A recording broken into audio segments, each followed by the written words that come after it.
I've learned that cemeteries keep their own time, and sometimes their own secrets.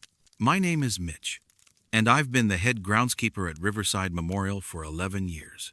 It's honest work, mowing, trimming, leveling settled graves, making sure the place looks peaceful for the families who visit. Most days, it's just me, the riding mower, and rows of silent stone. I know every section, every plot number, every oak tree that drops its leaves on the pathways in October. I know which graves get weekly flowers and which ones haven't seen a visitor in decades. It's a rhythm you fall into, predictable and quiet. Plot 47B sits in the older section, near the back fence where the maples grow thick. It's a single grave, marked with a simple granite headstone, Helen Marsh, 1943 to 2008. No epitaph, no flowers, no indication that anyone remembers her. I wouldn't have paid it much attention, except that over the past 6 months, I've had to level that plot 3 separate times. The first time was in April. I was doing my monthly walkthrough, checking for sunken graves that needed soil, and I noticed plot 47B had a depression in the center, like something had settled or collapsed underneath. It happens sometimes with older graves: casket degradation, soil compaction, groundwater issues. I filled it in, tamped it down, reseeded the grass. Standard procedure. 2 weeks later, it was sunken again. Deeper this time, almost a foot down in the center, forming a distinct oval shape. I checked the records: no exhumation orders, no family requests, no maintenance scheduled. I filled it again, this time with more soil, really packed it in. I even made a note in the logbook, in case someone asked about it later. When it happened a third time in early June, I started to feel uneasy. The depression was even more pronounced, and the soil around the edges looked disturbed, almost like it had been dug up and hastily refilled. But there were no shovel marks, no footprints, no tire tracks from equipment. The grass around it was undisturbed. It was as if the earth itself was pulling inward, swallowing something down. I mentioned it to Marcus, our assistant groundskeeper. He shrugged it off. "Old grave," he said, "probably just bad drainage. But I've worked here long enough to know what bad drainage looks like, and this wasn't it." I decided to set up one of our security cameras. We have a few portable units we use to monitor for vandalism, especially around Halloween. I positioned it about 30 feet away, angled directly at plot 47B, and let it record overnight. The next morning, I checked the footage. The timestamp started at 8:47 p.m., just after dusk. For the first few hours, nothing, just the grave, the headstone, the darkening sky. At 11:30 p.m., the motion sensor triggered. I leaned closer to the monitor. The grave was there, clearly visible under the infrared glow. The soil looked level, undisturbed. Then, at 2:17 a.m., the camera triggered again. The grave was still there, still level, but something felt wrong. I rewound and watched it again, frame by frame. The grave didn't change. There was no movement, no shadows, no animals. But when I skipped forward to 6:15 a.m., just before sunrise, the ground had that familiar depression again. The soil had sunk, pulled inward, like something underneath had shifted or fallen. But the camera never showed it happening. It only showed the grave at night, static, unchanging, as if time skipped over whatever was actually occurring. I reviewed the footage a dozen times. There was no corruption, no missing frames, no technical glitch. The camera simply recorded the grave in its settled state and then its disturbed state, with nothing in between. It was as if the act itself refused to be witnessed. I filled the plot again. This time, I used clay-heavy soil, the kind that resists shifting. I watered it down, compacted it with a tamper, and reseeded it carefully. I told myself it would hold this time. 3 days later, it was sunken again. That's when I noticed something I'd missed before. The headstone, Helen Marsh's headstone, had shifted slightly. Not much, maybe an inch or two to the left, but enough that the alignment was off. Headstones don't move on their own. They're set in concrete footings, anchored deep. I crouched down and ran my hand along the base. The concrete was intact, but there were fine cracks radiating outward, like something had pressed against it from below. I checked the burial records again, this time going deeper. Helen Marsh had been buried in 2008, a standard burial, no complications noted. But then I found an older record, a handwritten note from 1972, filed incorrectly in the same plot number. It mentioned a previous burial, an unmarked grave, relocated due to cemetery expansion. No name, no date, just a plot number, 47B. I went back to the grave that afternoon with a soil probe, the kind we use to check depth before digging. I pushed it down through the center of the depression. It should have hit the vault at about 4 feet. Instead, it slid down smoothly, unobstructed, until it reached 8 feet, then 10. Then it stopped, stuck on something that wasn't concrete, something that felt softer, like it had given way under pressure. I pulled the probe out. The tip was clean, no soil clinging to it, no moisture, just smooth metal, as if it had passed through empty space. I didn't feel the plot again. I roped it off with caution tape and filed a report with the cemetery director, recommending a full excavation. He nodded, said he'd look into it. But weeks have passed and nothing's been scheduled. Meanwhile, plot 47B keeps sinking. Last week, I walked past it just after dawn. The depression was deeper than ever, almost 2 feet down, and in the center, barely visible in the loose soil, was a single handprint. Small, delicate, pressed into the earth, as if someone had been trying to pull themselves up from below. I don't work that section anymore. I've asked Marcus to handle it, told him it's a drainage issue, nothing more. He doesn't ask questions. But sometimes, when I'm locking up for the night, I glance back toward the old section, toward the maples and the fence line, and I swear I can see the ground moving, just slightly, like something underneath is still trying to get out. Or maybe, trying to pull something else down.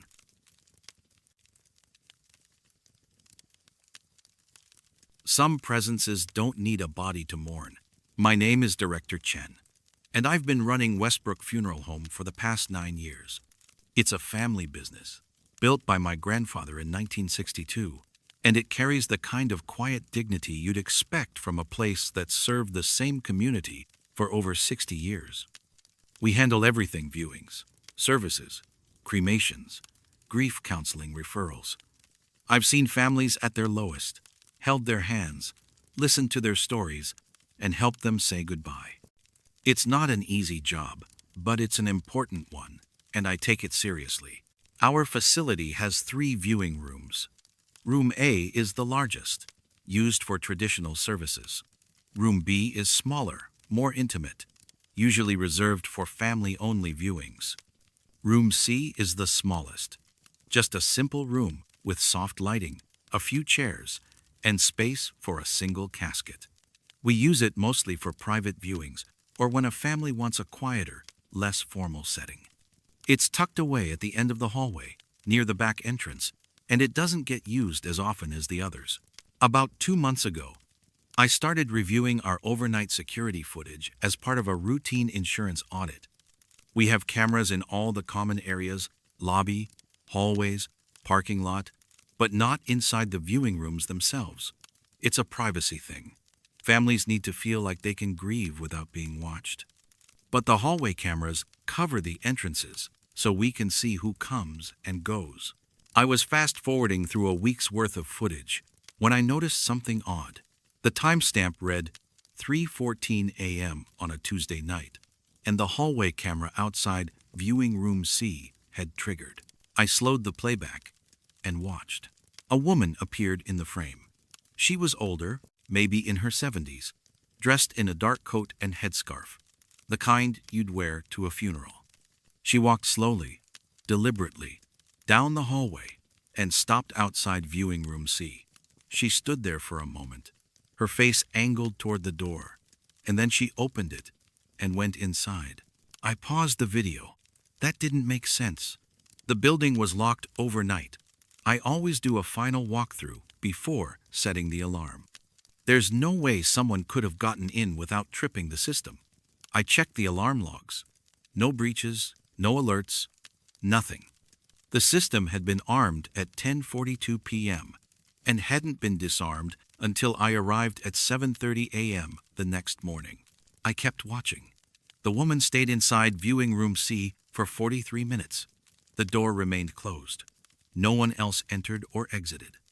Then, at 3:57 a.m., the door opened and she walked out, back down the hallway, disappearing from the frame.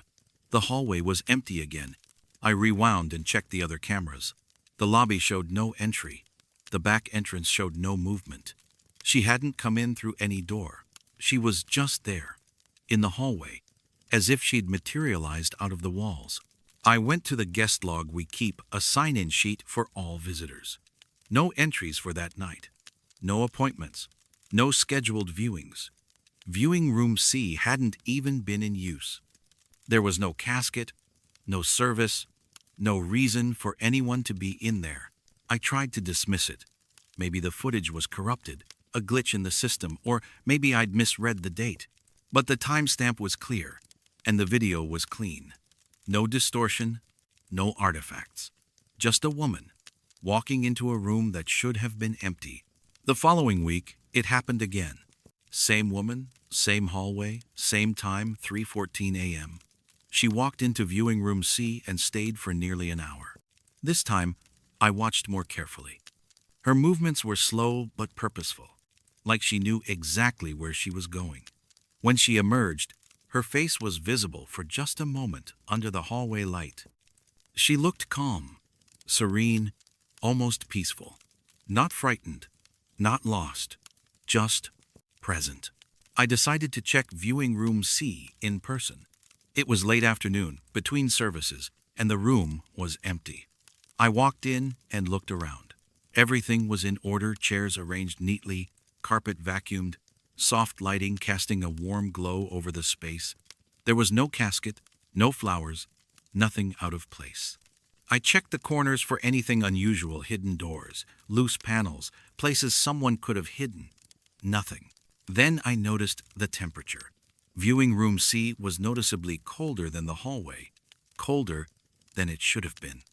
We keep the whole building climate controlled, but this room felt like the air conditioning had been running full blast for hours. I checked the thermostat. It was set to 72 degrees, same as the rest of the building, but the air felt closer to 50. I called our HVAC technician. He came out the next day, checked the system, and found nothing wrong. Might be a draft, he said. Old buildings do that. But Westbrook isn't that old, and we've never had issues with temperature regulation before. The woman appeared again the following Tuesday. Same time, same routine. By now, I'd started staying late, just to see if I could catch her. I positioned myself in my office with a clear view of the hallway monitor. At 3:14 a.m., she appeared on the screen, right on schedule. I grabbed my keys and moved quickly toward viewing room C, my footsteps echoing in the empty corridor. I reached the door just as she should have been walking through it. But when I pushed it open, the room was empty. No woman, no movement. Just cold air and the faint smell of roses. Even though we hadn't had any flower arrangements in that room for days. I checked the footage the next morning. The camera showed me opening the door, standing in the doorway, looking inside. And behind me, barely visible in the frame, the woman was walking away down the hallway, moving in the opposite direction, as if she'd passed right through me without either of us noticing. That's when I checked the date on the footage more carefully. The timestamps, the nights the woman appeared, they all corresponded to Tuesdays. I pulled up our schedule and cross-referenced the dates. Every Tuesday for the past 6 weeks, we'd had a viewing scheduled for Wednesday morning in viewing room C. Different families, different deceased, all unrelated. But each time, the woman appeared the night before, 12 hours before the casket would arrive. She wasn't visiting someone who was there. She was visiting someone who was coming. Last Tuesday, I didn't stay late. I left the building at my usual time, set the alarm, and went home. But I set up a secondary camera inside viewing room C, angled toward the center of the room where the casket stand would be positioned. I needed to see what she was doing in there. I reviewed the footage the next morning. At 3:14 a.m., the door opened. The woman entered, walked to the center of the room, and stood where the casket would have been. She stood there, completely still, her hands folded in front of her, her head bowed slightly. She didn't speak. She didn't move. She just stood, as if keeping vigil over an empty space. And then, for just a moment, the camera flickered. When it refocused, there was a casket in the room just for a second, barely visible, like a shadow overlapping reality. And the woman was leaning over it, her hand resting gently on the lid, her lips moving in silent prayer. Then the casket was gone. The room was empty again. The woman straightened, turned, and walked out. The next morning, we received the deceased for a Wednesday viewing. The family had requested viewing room C. When I wheeled the casket into position, I felt that same cold air, that same faint smell of roses. And on the polished lid, barely visible unless you looked closely, was a single handprint, small, delicate, already fading. I haven't told anyone about the footage. I've stopped reviewing the overnight recordings. But every Tuesday night, I lock up a little faster, and I don't look back at viewing room C. Because I know she's in there, keeping her vigil, mourning someone who hasn't even arrived yet, and I can't help but wonder, who is she waiting for next? Not all doors are meant to be opened. My name is Renee, and I've worked as a mortician for 14 years. I specialize in restoration and preservation, making sure the deceased look peaceful, dignified, ready for their families to say goodbye. It's detail work, quiet and methodical, and it requires a steady hand and a certain emotional distance. You can't let the grief get to you, or the strangeness of working so closely with death. You just have to focus on the task, and remember that you're providing a service, a final kindness. Most of my work happens at Evergreen Memorial Park, a large cemetery and funeral complex that's been serving the area since 1927. The grounds are beautiful rolling hills, old-growth trees, sections that date back almost a century. But it's the mausoleum that gives the place its real sense of history. It's a massive stone structure near the eastern edge of the property, built in the 1930s, with marble columns and heavy bronze doors. Inside, there are dozens of family vaults, small crypts where multiple generations are interred together. Some families still use them. Others have been sealed for decades, the names worn smooth by time. Last month, I received a request from the office. The Hargrove family wanted to add a new burial to their family vault, Vault 17, in the north wing of the mausoleum. The vault hadn't been opened since 1985, 40 years ago, when the last family member had been interred. The family had kept up the maintenance fees, but no one had visited in years, and the vault had essentially been forgotten until now. I was asked to inspect the vault before the new burial, just to make sure the structure was sound and that there was still room inside. It's standard procedure for older vaults. Sometimes the interior has deteriorated, or there are issues with moisture or sealing. The cemetery director handed me the key, a heavy brass thing that looked like it belonged in a museum, and told me to take my time. I went to the mausoleum on a gray, overcast afternoon. The building was quiet, the kind of silence that feels intentional, as if the walls themselves were holding their breath. The north wing was the oldest section, with narrow hallways and dim lighting.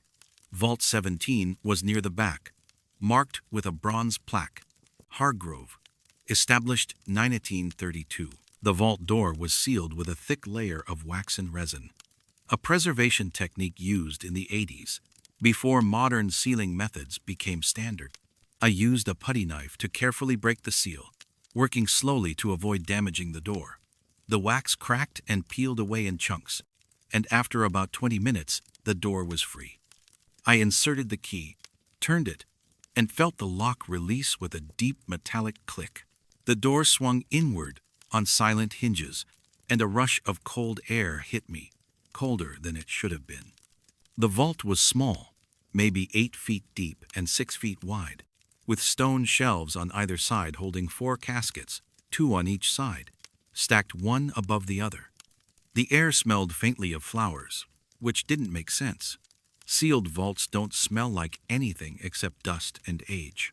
I stepped inside and shone my flashlight around. The caskets were old, mahogany and bronze, their surfaces dulled by time, but on top of each one, carefully arranged, were fresh flowers. Not dried, not wilted fresh. White lilies, their petals still soft, their stems still green. They looked like they'd been placed there that morning. I stood there, staring, my mind trying to make sense of what I was seeing. The vault had been sealed for 40 years. No one could have gotten in. There were no other entrances, no ventilation shafts, no gaps in the stone. And yet, here were flowers, fresh enough that I could still smell their perfume in the cold air. I stepped closer and examined the nearest casket.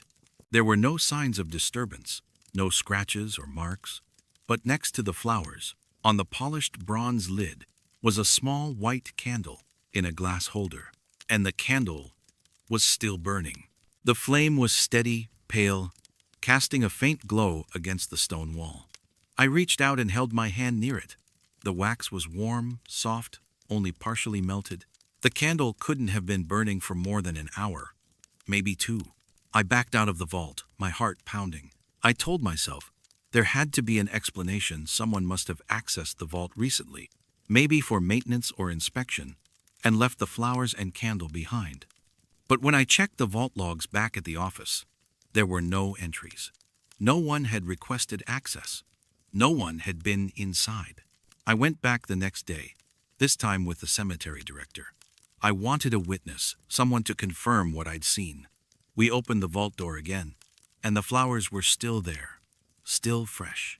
The candle had burned down further, but it was still lit, its flame unwavering in the still air. The director knelt down and examined the candle. "Could be a trick candle," he said, though his voice sounded uncertain. "One of those long-burning types." But I'd worked with candles before, memorial candles, vigil candles, all kinds. I knew what a trick candle looked like, and this wasn't one. This was a simple white taper, the kind you'd buy at any store. And it was burning as if someone had just lit it. We decided to remove the flowers and the candle, to clear the vault for the new burial. I reached in carefully and picked up the nearest bouquet. The stems were damp, freshly cut, and as I lifted them, I noticed something underneath a small card, handwritten in elegant script. It read, "For those who wait." I showed it to the director. He frowned and checked the other caskets. Each one had a similar card, each with a different message. "Sleep well. You are remembered. We are still here." None of the messages were signed. None of them were dated. They looked old, the ink slightly faded, but the paper was crisp, as if it had been written recently. We removed everything, the flowers, the candles, the cards, and placed them in a storage box. The vault was empty now, just the 4 caskets on their shelves, the stone walls bare and cold. We closed the door, locked it, and left. The next morning, I got a call from the director. "You need to come back to the mausoleum," he said, his voice tight. Now, I drove over, my stomach knotted with dread. When I arrived, the director was standing outside Vault 17, the door hanging open. I looked inside. The flowers were back, all of them, arranged exactly as they had been before, fresh and perfect. The candle was burning again, its flame steady and pale, and on each casket the cards had returned, placed carefully beside the bouquets. But there was something new. In the center of the vault, on the stone floor, was a 5th bouquet, white roses this time, tied with a black ribbon, and next to it a new card, handwritten in the same elegant script. "For Renee." I felt the cold air wrap around me, felt the weight of the silence pressing down. The director stepped back, his face pale. "We're sealing this vault," he said. permanently. We closed the door and sealed it that afternoon, using modern adhesive and concrete, making sure no one could ever open it again. The new Hargrove burial was moved to a different vault, and Vault 17 was officially marked as closed. But sometimes, late at night when I'm closing up the mausoleum, I walk past the north wing, and I swear I can smell flowers, fresh lilies, drifting through the sealed door. And I wonder what's still burning inside, what vigil is being kept, and whether the flowers will ever stop coming. Because some doors, once opened, are never really closed again.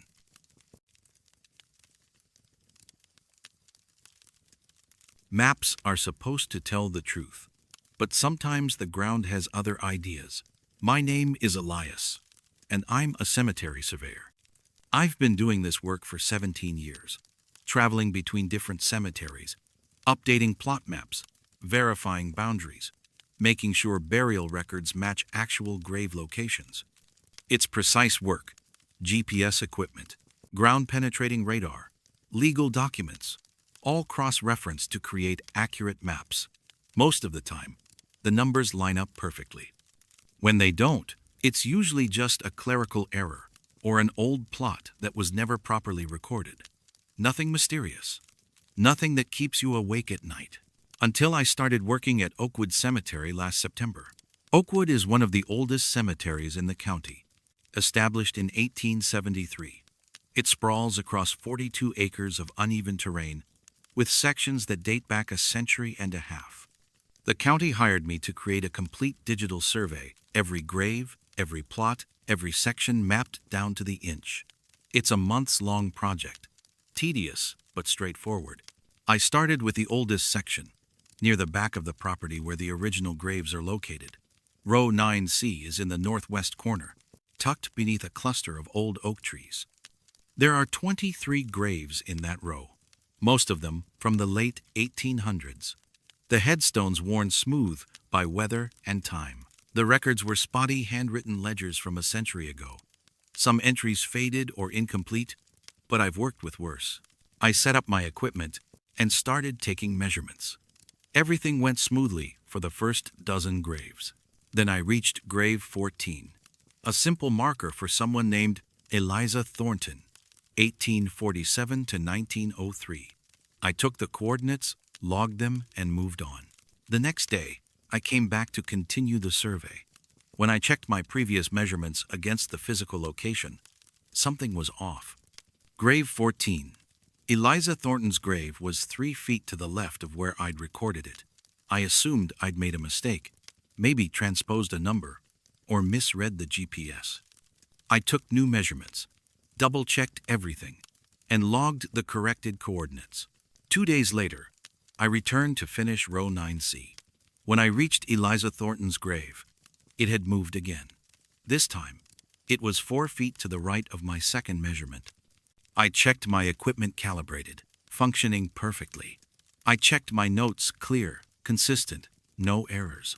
But the grave had shifted, not by much, just enough to throw off the alignment. I thought maybe the ground itself was unstable, that the headstones had settled or tilted over time. But when I examined the stone, it was firmly planted, no signs of movement or shifting. The grass around it was undisturbed. There was no subsidence, no erosion, nothing that would explain a physical displacement. I surveyed the entire row again, every grave, taking fresh measurements and comparing them to my original data. 5 graves had shifted position. Not dramatically, just a foot or two in different directions, but enough that my map no longer matched the ground. It was as if the graves were rearranging themselves when I wasn't looking. I mentioned it to the cemetery manager. He laughed it off. "Old section," he said. "Probably just ground settling. You know how it is." But I didn't know. In 17 years, I'd never seen graves move like this. I decided to use ground-penetrating radar to check what was beneath the soil, to see if there were voids or collapsed caskets that might explain the shifting. The radar showed normal subsurface patterns caskets at the expected depth. No anomalies, no voids. Everything was where it should be, underground at least. I returned to row 9C a 5th time, determined to finalize the measurements and move on to the next section. That's when I noticed something that made my skin crawl. All 23 headstones in row 9C were facing inward. Headstones face outward toward the path, so visitors can read them. It's standard practice, part of the original cemetery design. But the stones in row 9C had turned not completely, just slightly, angled inward toward the center of the row. It was subtle enough that I hadn't noticed before, but now that I was looking, it was unmistakable. They were all pointing toward a single spot. I walked to the center of the row, to the place where the headstones seemed to converge. There was nothing there, just grass, uneven ground, a patch of earth that looked no different from the rest. But when I checked the historical map, that spot didn't have a plot number. It wasn't recorded in any of the ledgers.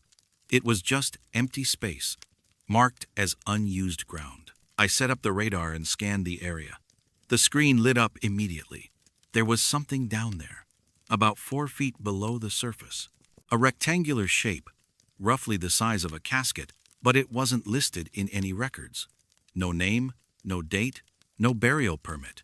Just an unmarked grave, forgotten or deliberately hidden. I reported it to the manager. He pulled out the old ledgers and searched through them, but there was no mention of a burial in that location. Could be a pauper's grave, he said. Sometimes they didn't keep good records for those. But paupers' graves were usually marked in some way, even if just with a number. This one had nothing. I asked if we could excavate, just to verify what was there. He shook his head. Too much paperwork, too much liability. Unless there's a legal reason, we leave it alone. So, I left it alone. I finished the survey of row 9C, logged the coordinates of the unmarked grave, and moved on to the next section. But I couldn't stop thinking about it. Why would the headstones turn inward? What was buried in that unmarked plot? And why wasn't it recorded? Last week, I went back to Oakwood to deliver the final survey maps. I walked through row 9C one more time, just to see if anything had changed. The headstones had moved again. They were all facing inward now, fully turned, their inscriptions angled toward that unmarked plot. And in the center, where the grass had been undisturbed before, there was a shallow depression, as if the ground had begun to sink. I knelt down and examined the depression. The soil was loose, recently disturbed, and in the center was a single object, a rusted iron ring, the kind used on old coffin handles, half buried in the dirt. I didn't touch it. I stood up, backed away, and walked quickly to my truck. I filed the final report, handed over the maps, and told the manager I was done. I didn't mention the ring, didn't mention the depression. I just wanted to be finished with that place. But sometimes, late at night, I pull up the digital map of Oakwood Cemetery on my computer, and I zoom in on row 9C. The graves are all there, perfectly plotted, their coordinates locked in place, all except for that unmarked plot in the center, which shows up on the radar, but not on any official record. And I can't help but wonder what happens when the graves finish turning. What are they pointing toward? And what's buried there that no one wants to remember?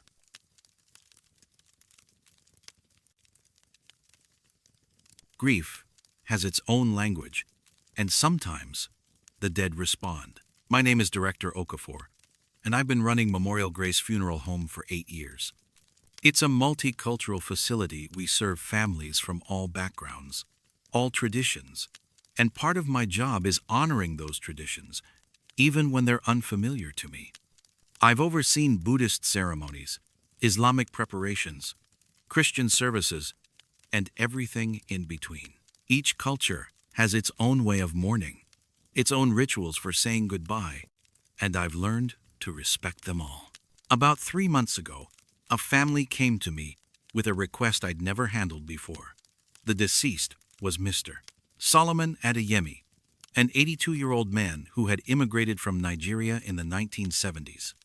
His family wanted to hold a traditional night vigil, an all-night wake where family members stay with the body, praying and keeping watch until dawn. It's a way of honoring the deceased, ensuring they're not alone in their final night before burial. I've accommodated vigils before, but they're usually held in the family home or in our main chapel. This family wanted to use our smaller viewing room, and they wanted complete privacy, just the immediate family, no staff present. They would arrive at 8 p.m. and stay until sunrise. All I had to do was unlock the room, provide seating, and leave them undisturbed. It seemed straightforward. I prepared the room, positioned Mr. Adeyemi's casket at the front, arranged chairs for the family, and made sure the lighting was appropriate, soft but not too dim.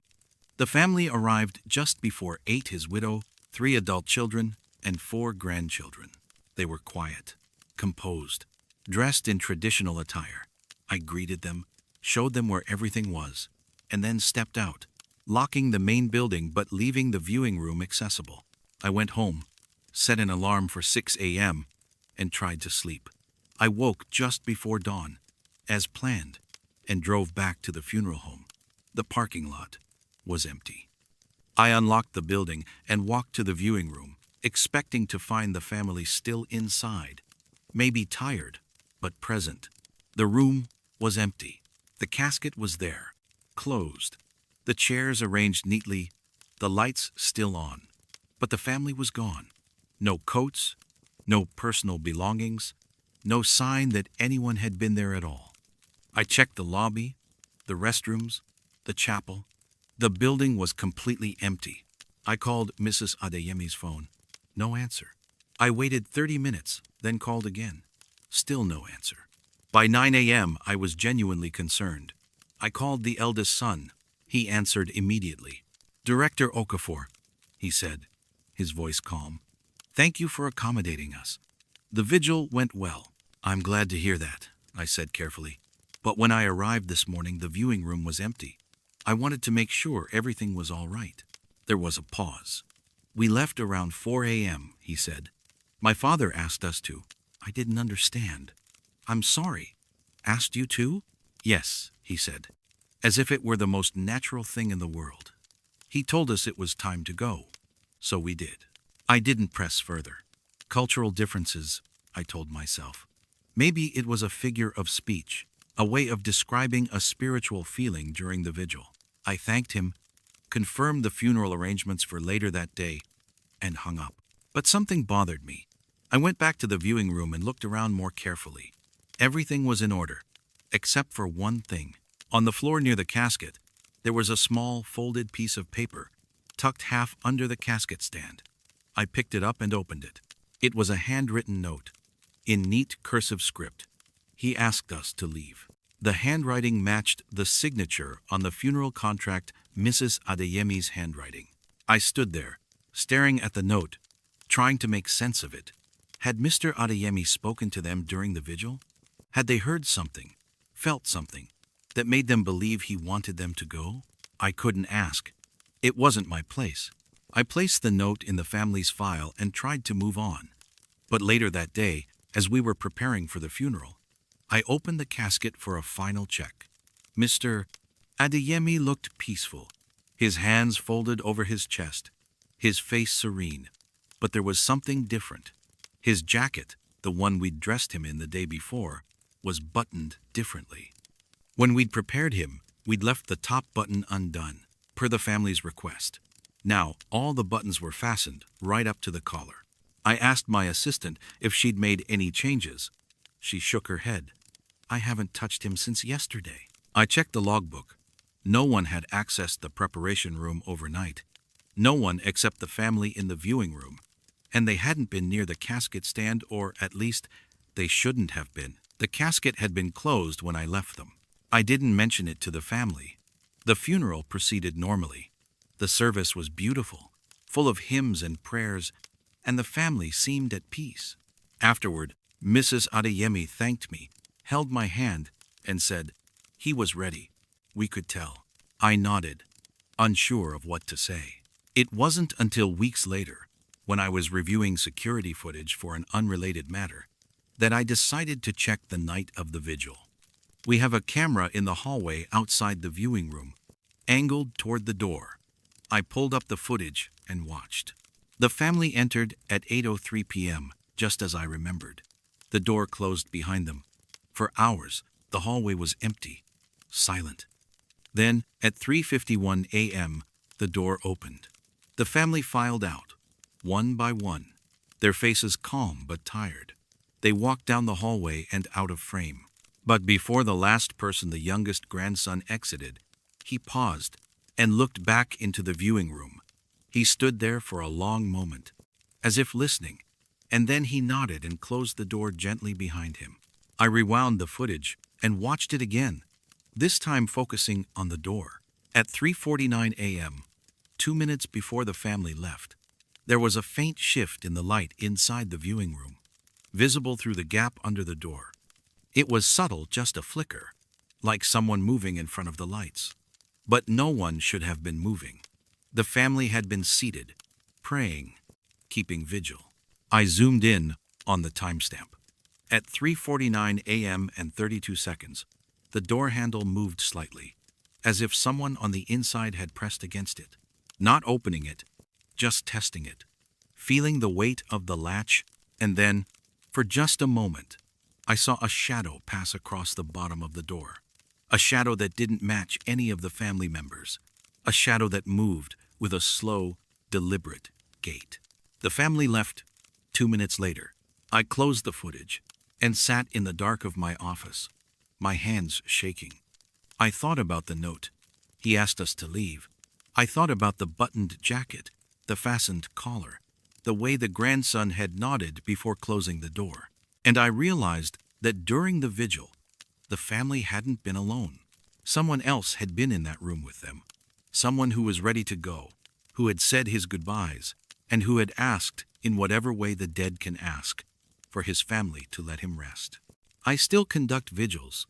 I still honor every family's traditions. But now, when I lock up after a night vigil, I don't check the viewing room. I don't look at the footage. I just leave, quickly and quietly. And I trust that whatever happened in there is between the family and the one they've come to mourn. Because some conversations aren't meant to be overheard.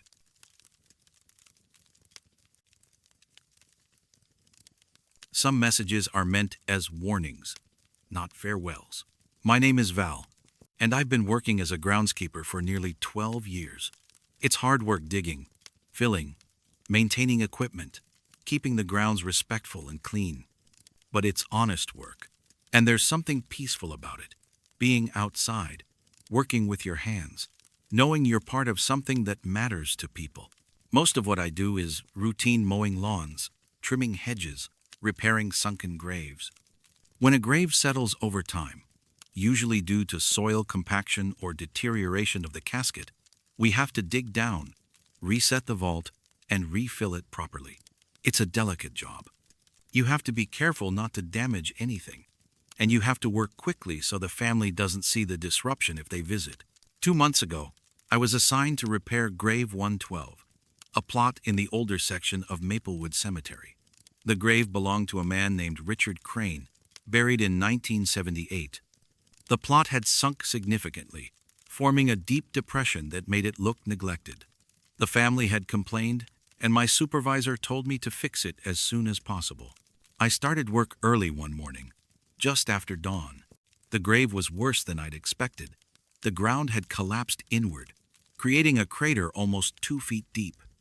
I set up my equipment, marked the perimeter, and began digging carefully to expose the vault. Vaults are supposed to be 4 feet down, sometimes 5 depending on the era and local regulations. But as I dug, I kept going deeper. 5 feet, 6 feet, 7. The soil was loose, too loose, as if it had been disturbed recently. But the records showed no exhumations, no maintenance, nothing. At 8 feet, I hit concrete, the vault. But it was far deeper than it should have been, and when I cleared the soil away, I saw why. The vault lid had cracked not from age or pressure, but from something beneath. The cracks radiated outward from the center, deep fractures that split the concrete into uneven sections. I knelt down and brushed away more dirt, trying to see the extent of the damage. That's when I saw the scratches. They were carved into the concrete, rough and desperate, clustered near the center of the lid. Letters gouged into the surface, as if someone had used something sharp, maybe a piece of metal, maybe a broken fingernail, to scrape the words into the stone. The message was simple, just 2 words: not yet. I sat back on my heels, staring at the inscription. The scratches were deep, made with force, made by someone who had time and desperation. But they were on the outside of the vault, carved into the lid from above, not from inside, not from someone trying to get out, from someone trying to keep something in. I called my supervisor. He came out within the hour, climbed down into the excavation, and examined the vault himself. He ran his fingers over the scratches, his face pale. "This doesn't make sense," he said. "If someone carved this, it would have been before the grave was filled. But there's no record of any issues with this burial." We checked the burial records. Richard Crane had died of a heart attack at age 53. Standard burial. No complications, no delays. The funeral had proceeded normally, and the grave had been sealed and filled the same day. There was nothing in the file that indicated any problems. But the message was there, carved into the vault, covered by 8 feet of earth. My supervisor decided we needed to open the vault to assess the damage and see if the casket inside was still intact. We brought in a small crane, carefully lifted the cracked lid, and set it aside. The casket was there, centered in the vault, its bronze surface tarnished but intact. There was no water damage, no sign of intrusion. Everything looked normal, except for one thing. The casket lid was unlatched. Caskets are sealed after burial, latched shut, to keep them closed during transport and interment. But this one was unlatched. The mechanism released, as if someone had opened it from the inside. My supervisor and I exchanged a look. Neither of us wanted to open the casket, but we had to verify that the remains were undisturbed. He nodded, and I carefully lifted the lid. Richard Crane was still there, his body in an advanced state of decomposition, which was expected after 47 years. The burial clothes were intact, the hands still folded over the chest. But his position was wrong. He'd been buried lying flat, hands together, facing upward. Now, his head was turned to the side, his jaw slightly open, and his right hand was pressed against the inside of the casket lid, fingers curled as if he'd been pushing. I stepped back, my stomach turning. My supervisor closed the lid quickly, relatched it, and we lifted it back into the vault. We sealed the cracks with concrete patch, filled the grave, and tamped down the soil. Neither of us spoke during the work. We just wanted it finished. When we were done, my supervisor filed a report, noting structural damage repaired, and left it at that. He didn't mention the scratches, didn't mention the unlatched casket, didn't mention the way the body had shifted, and I didn't ask him to. But that night, I couldn't sleep. I kept thinking about the message, not yet. Not yet what? Not yet dead? Not yet buried? Not yet safe? I went back to the cemetery records and dug deeper. Richard Crane's death certificate was standard heart attack, pronounced dead at the hospital, body released to the funeral home. But there was a note in the file, handwritten by the attending physician. Resuscitation attempted. No response. Declared at 11:47 p.m. Resuscitation. They'd tried to bring him back. I found the funeral home records next. Richard Crane had been embalmed the day after his death, which was normal. But there was an addendum written by the embalmer. Unusual rigor mortis. Delayed onset. Proceeded with standard preparation. Delayed onset. Sometimes, in rare cases, rigor mortis is delayed if the body was in a state of metabolic stress before death. It can make a body seem less dead, more responsive, even after clinical death has been confirmed. I thought about the scratches on the vault, the unlatched casket, the turned head, and I wondered, had someone at the funeral suspected something? Had someone carved that warning, knowing it would be buried and forgotten, hoping it would never need to be read? I haven't been back to grave 112 since we finished the repair. The plot is level now, the grass has grown back, and the family hasn't complained again. But sometimes, when I'm working in that section, I glance over at it, and I swear the ground looks different, not sunken, but restless, as if the earth itself is uneasy. And I think about that message, carved in desperation into solid concrete, hidden beneath 8 feet of soil for nearly 50 years. Not yet. Not yet finished. Not yet over. Not yet safe. And I wonder what happens when not yet becomes now.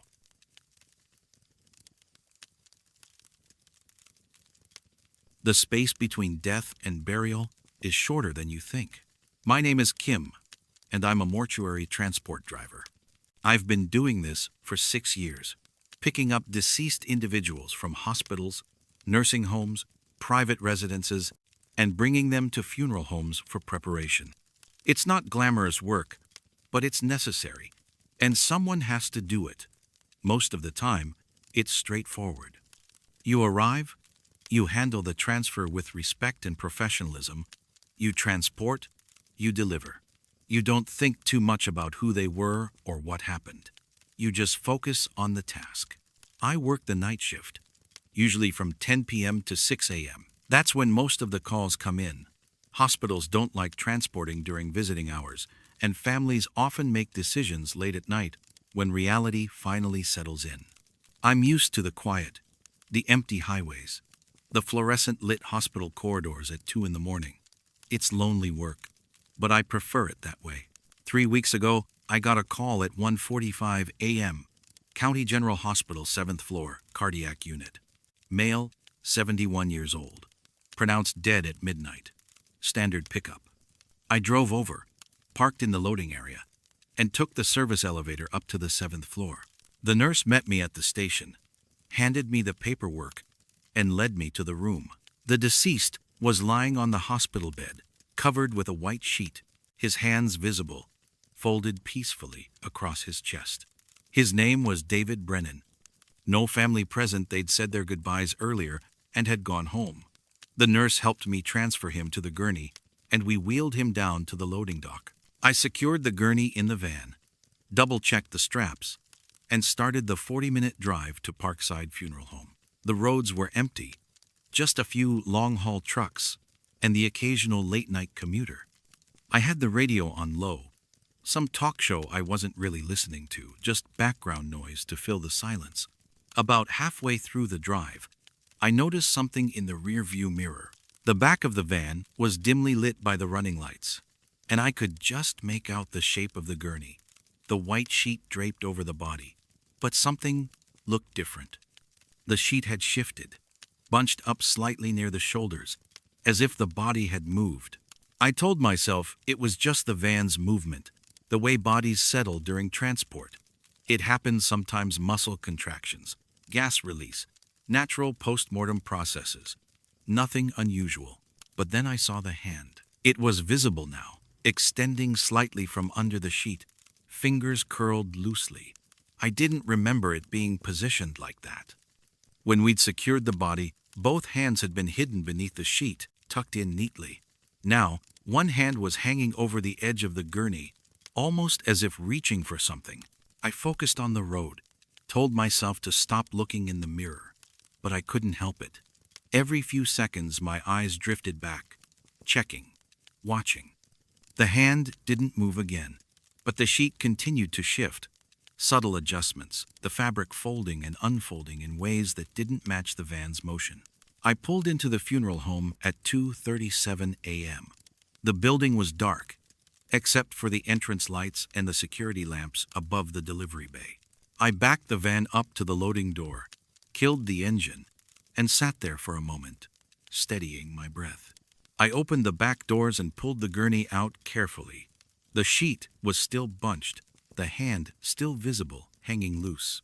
I repositioned it, tucking it back under the sheet, and wheeled the gurney inside. The funeral home was silent, the kind of silence that feels thick and heavy, like it's pressing against your ears.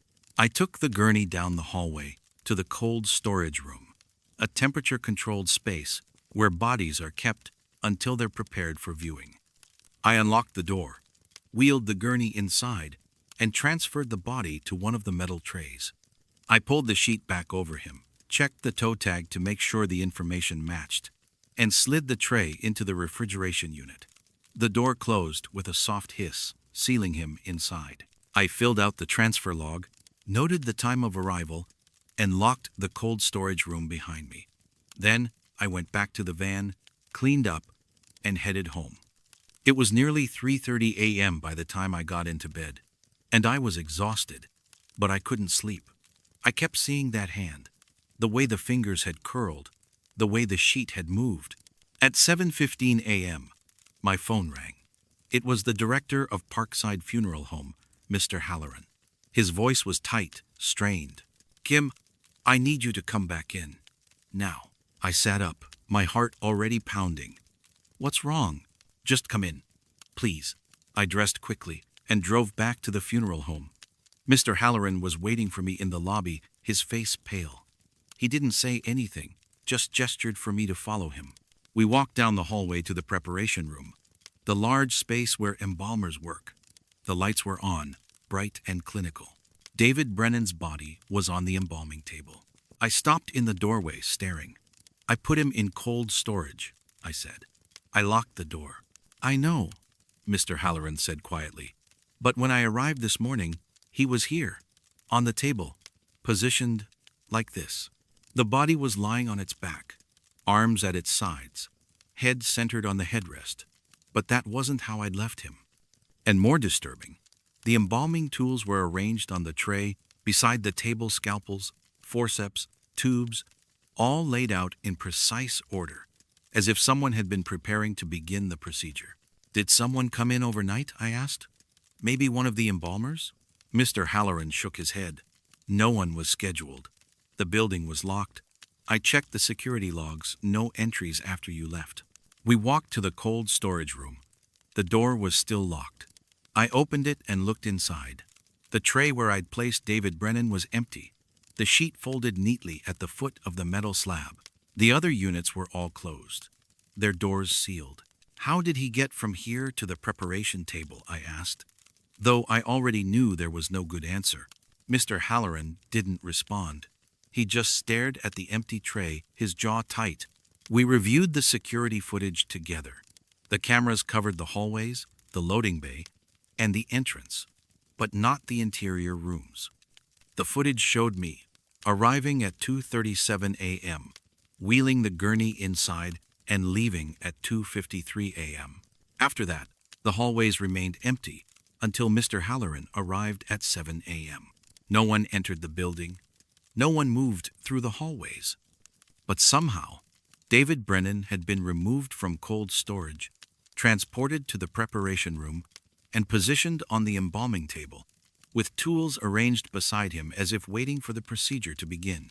"Maybe he wasn't fully dead," I said, the words sounding absurd even as I spoke them. "Maybe he woke up, moved himself." Mr. Halloran cut me off. "Kim, he was pronounced dead 6 hours before you picked him up. He was in rigor mortis. There's no way he could have moved, let alone walked to another room and positioned himself on a table." I knew he was right, but the alternative that something else had moved him was worse. We decided to proceed with the preparation as planned. Mr. Halloran called in his lead embalmer, a woman named Grace who'd been in the business for 20 years. She arrived within the hour, reviewed the situation, and got to work. I stayed, watching from the doorway, unable to leave. Grace worked methodically, professionally, but I could see the tension in her shoulders, the way her hands moved a little too quickly, a little too precisely. When she finished, she stepped back and looked at me. "He's cold," she said. "Colder than he should be, even accounting for the time in storage. It's like he's been somewhere even colder." I didn't know what to say. The funeral was held 2 days later. The family seemed satisfied with the preparation. The service went smoothly, and David Brennan was buried without incident. But I haven't been able to shake the image of him on that table, the tools arranged beside him, as if he'd been waiting for someone to finish what death had started. I still do transports, I still work the night shift. But now, when I secure a body in the van, I don't look in the rearview mirror. I keep my eyes on the road, and I drive fast, faster than I probably should. Because I know now that the journey from death to rest isn't always direct, and sometimes the dead have unfinished business that even a sealed refrigeration unit can't contain. And when I deliver a body to the funeral home, I don't stay. I sign the paperwork, hand over the keys, and leave immediately. Because I don't want to be there when they check the cold storage in the morning, and I don't want to know if the body I left behind has moved again, repositioning itself for a procedure that no one alive would have started.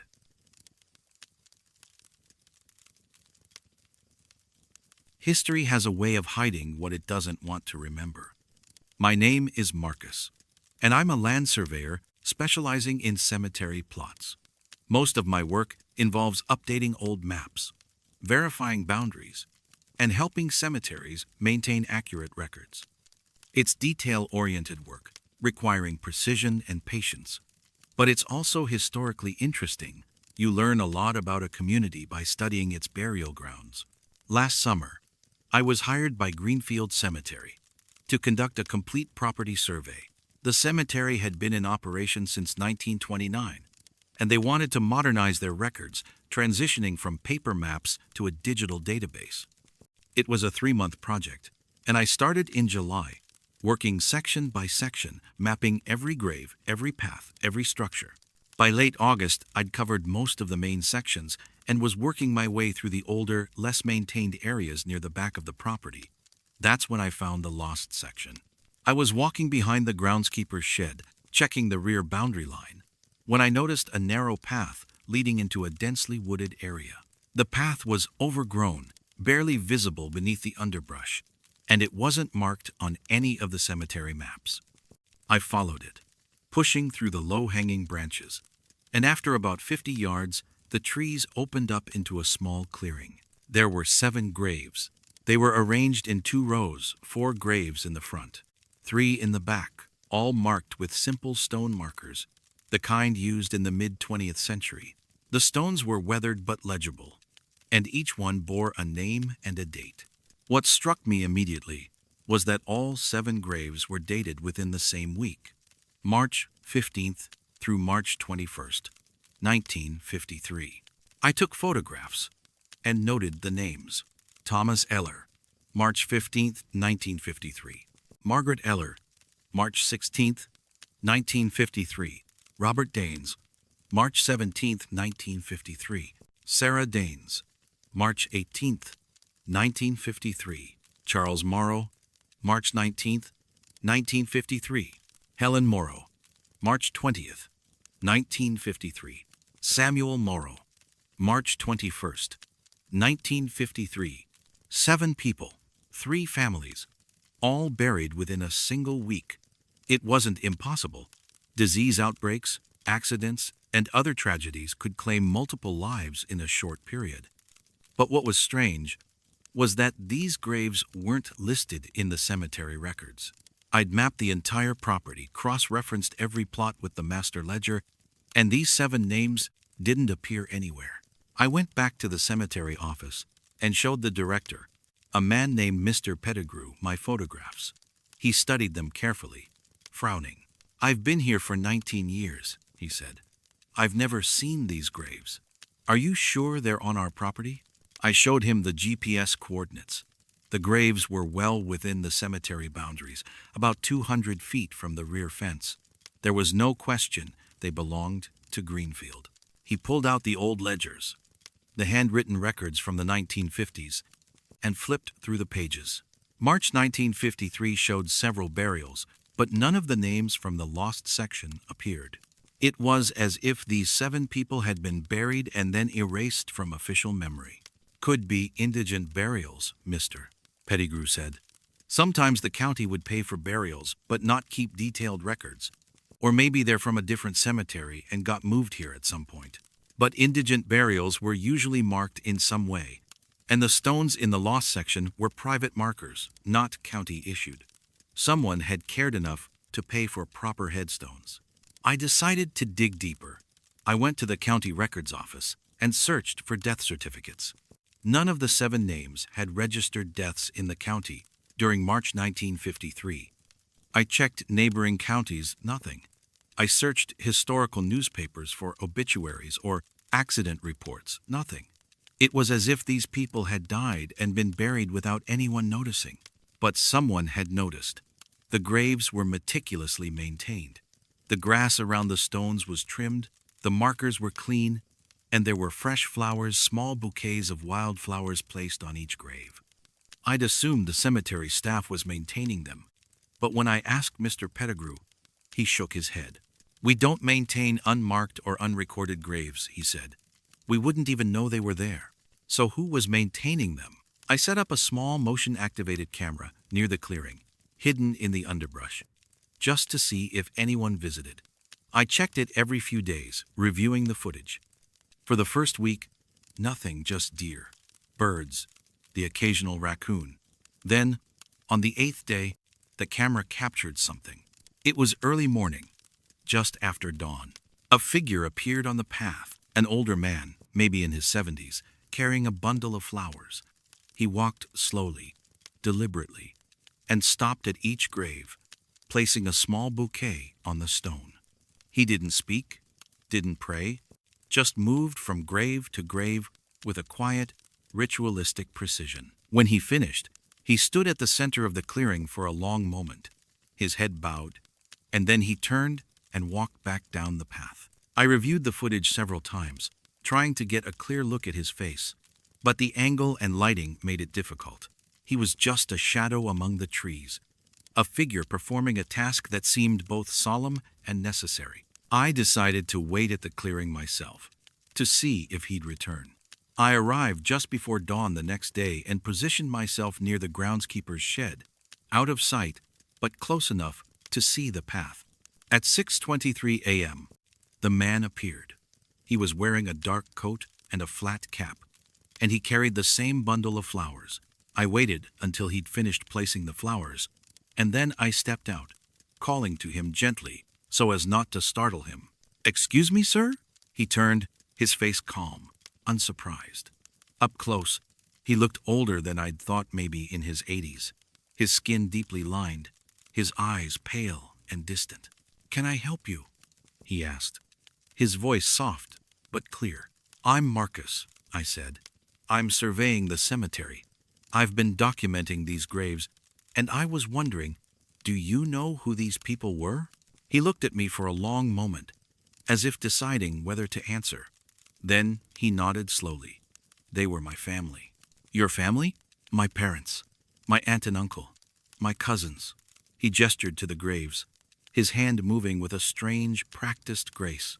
"They all died the same week, March 1953. "I'm sorry," I said, "but I couldn't find any records, death certificates, burial permits, nothing. Do you know why?" He smiled faintly, a sad, knowing smile. "Because they never wanted to be found." Before I could ask what he meant, he tipped his cap and walked back down the path, disappearing into the trees. I didn't follow. I just stood there, surrounded by the 7 graves, the wildflowers bright against the weathered stones.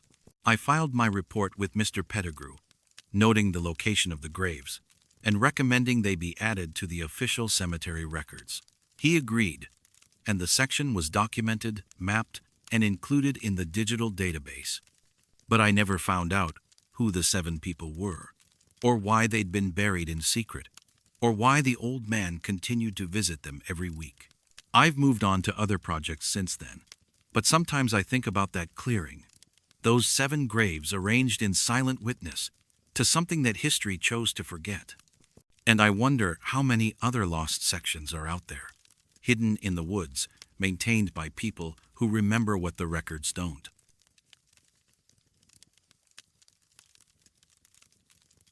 Grief takes many forms, but some mourners aren't mourning the past.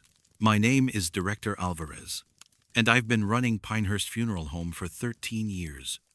You see a lot in this business. Families at their most vulnerable. Grief in all its forms. People trying to make sense of loss. Most of the time, funerals follow a pattern. The family arrives, they view the deceased, they attend the service, they say goodbye. It's ritualistic, structured, designed to provide closure. But every now and then, something disrupts that pattern, and you're reminded that grief doesn't always follow rules. About 4 months ago, I started noticing a woman at our services. She was elderly, maybe in her late 70s, always dressed in dark, formal clothing, long coat, dark scarf, sensible shoes.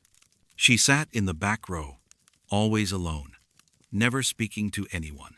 At first, I thought she was a distant relative or a friend of the family, someone who preferred to mourn privately. But after she appeared at 3 consecutive funerals, different families, different deceased, no apparent connection, I began to wonder. The 4th time I saw her, I made a point to approach her after the service. She was sitting quietly in the last pew as the family filed out, her hands folded in her lap, her face serene. I walked over and introduced myself. "Excuse me, ma'am. I'm Director Alvarez. I just wanted to make sure you're all right." She looked up at me and smiled, a gentle, knowing smile. "I'm fine, thank you. I've noticed you've attended several services here," I said carefully. "Are you a member of the family? Or—" "No," she said softly. "I'm just making sure they're really gone." The way she said it, so matter-of-fact, so calm, made my skin prickle. I didn't know how to respond, so I just nodded and stepped back. She stood, adjusted her scarf, and walked out of the chapel, her footsteps echoing in the empty space. After that, I started keeping track. Every funeral we held, she was there. Different families, different deceased, all ages and backgrounds. She always sat in the back, always left before the recessional, and she never signed the guest book. It was as if she were a ghost herself, present but not participating, observing but not engaging. I asked my staff if anyone had spoken to her. No one had. One of the ushers mentioned seeing her standing near the casket during a viewing, her hand resting lightly on the lid, but when he approached to offer assistance, she'd moved away before he could reach her. I decided to review the security footage, just to see if there was anything unusual about her arrival or departure. The cameras showed her entering the building at the start of each service, always alone, always through the front entrance. But when I checked the footage of her leaving, something strange happened. She would walk toward the exit, move out of frame, and then nothing. The exterior cameras, which covered the parking lot and front steps, never showed her leaving the building. It was as if she simply vanished once she stepped out of the chapel. I thought maybe she was using a side exit, but we only have 2, and both are alarmed. If she'd left through one of those, the alarm would have triggered. But there were no alerts, no records of any doors being opened outside of normal traffic. At the next funeral, I made a point to watch her more closely.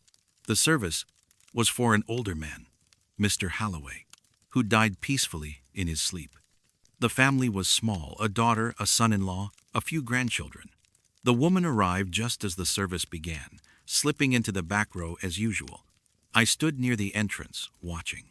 About halfway through the service, during a hymn, I saw her lean forward slightly, her eyes fixed on the casket. Her lips were moving, not singing, just moving silently, as if she were whispering something.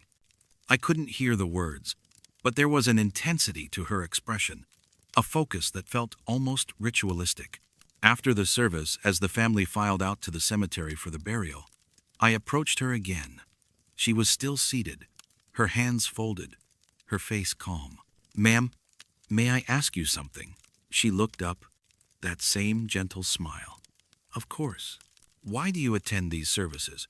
You said you're making sure they're really gone. What does that mean?" She tilted her head slightly, as if considering her answer. "Some people don't leave when they're supposed to. They linger, holding on, unwilling to let go. I make sure they've moved on, that they're not still here, waiting." "Waiting for what?" "For someone to notice," she said softly. "For someone to call them back." I felt a chill run through me. "And if they're still here?" She smiled again, but this time there was something sad in it. "Then I help them leave." Before I could respond, she stood and walked past me, out of the chapel. I followed her, stepping into the hallway just in time to see her turn the corner toward the exit. I hurried after her, but when I reached the entrance, she was gone. The front doors were closed, the parking lot empty. I checked the security footage later. She never appeared on the exterior cameras. That night, I couldn't sleep. I kept thinking about what she'd said. Some people don't leave when they're supposed to. I'd worked in the funeral industry long enough to hear stories, to know that some people believe in spirits, in the idea that the dead can linger if their grief or unfinished business is strong enough. But I'd always dismissed those stories as superstition, as a way for people to cope with loss. Now I wasn't so sure. The next morning, I checked the guest logs for all the services she'd attended. Her name wasn't listed on any of them. I asked the ushers if they'd seen her sign in. No one had. I reviewed the footage again, this time focusing on her arrival. She always walked in through the front entrance, but the timestamp never matched the moment the doors opened. It was as if the cameras only saw her once she was already inside. I decided to look her up. I knew what she looked like. Elderly, dark coat, pale eyes. I searched through local obituaries, nursing home directories, church registries, hoping to find a name, a connection, something that would explain who she was and why she was attending our services. I found her 3 days later, in an obituary, from 6 years ago. Her name was Eleanor Graves. She died at 79, and her funeral had been held at Pinehurst at this funeral home. I checked our records. She'd been cremated, her ashes scattered by her family. There was no grave, no marker, no physical place where she'd been laid to rest. I pulled up her obituary photo. It was her, the same woman, the same face, the same calm expression. I sat in my office, staring at the photo, my hands shaking. I thought about the hospital bracelet I'd seen on her wrist during our last conversation, the one with yesterday's date. I thought about the way she vanished from the cameras, the way she moved through the building like she was part of it, like she'd never really left. She's still here. She never moved on. And now, she makes sure others do. I haven't seen her since. But I know she's still attending the services, still sitting in the back row, still whispering her quiet prayers over the caskets of the dead. And I wonder what happens when someone like Eleanor, someone who stays behind to help others leave, realizes that no one is coming to help her. I lock up carefully now. I don't stay late. And when I conduct a service, I glance at the back row, just to see if she's there. Because some mourners aren't mourning the past. They're mourning a future they'll never have a chance to leave. A chance to rest. A chance to finally, truly, be gone.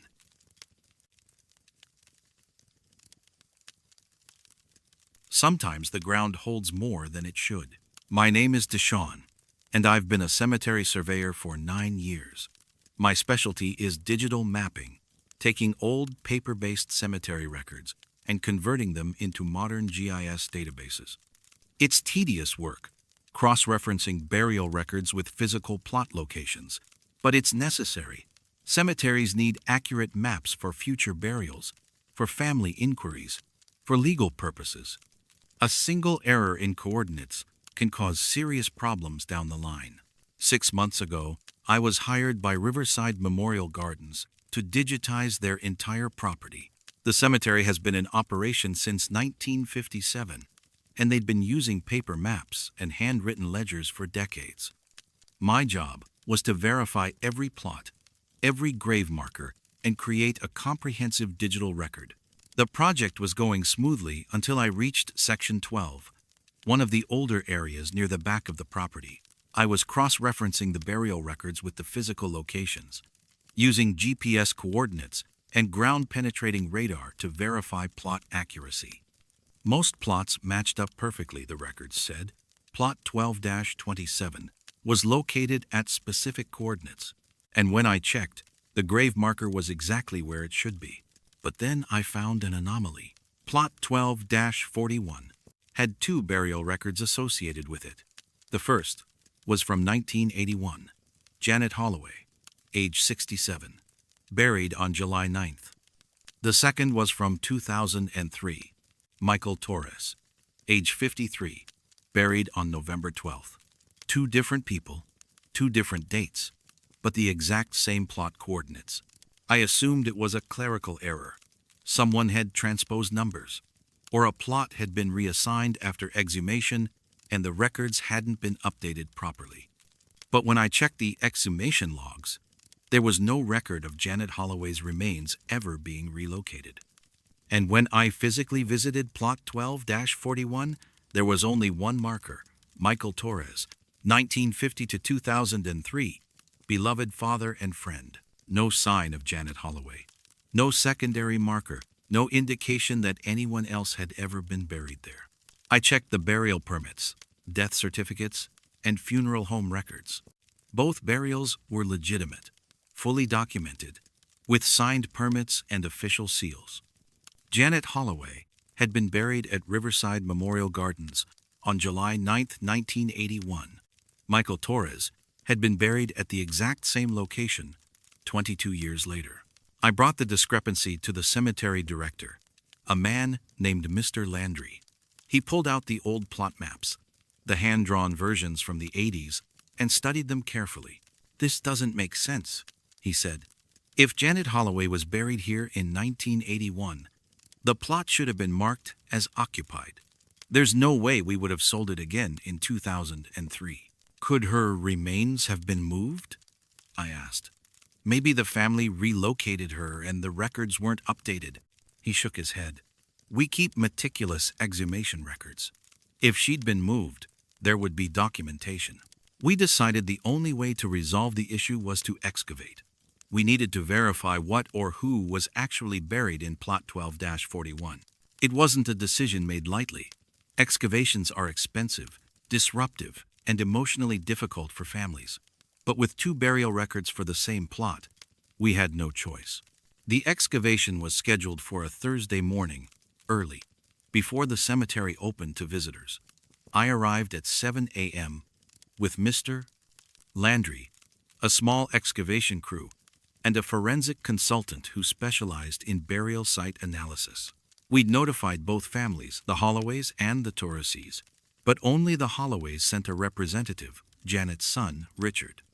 He was in his 60s, quiet and solemn, and he stood at a distance, watching as the crew began to dig. The excavation started at 8 a.m. The crew worked carefully, removing soil layer by layer, using hand tools to avoid damaging anything below. At about 4 feet down, they hit the vault, a concrete liner designed to prevent the grave from collapsing over time. The vault was intact, sealed properly. But when they cleared away more soil and exposed the full dimensions, something became clear. The vault was longer than standard. Standard burial vaults are about 7 feet long, designed to hold a single casket. This vault was closer to 14 feet, double the length. The crew exchanged glances. Mr. Landry stepped closer, frowning. "That's not standard," he said. "Why would they install a double vault?"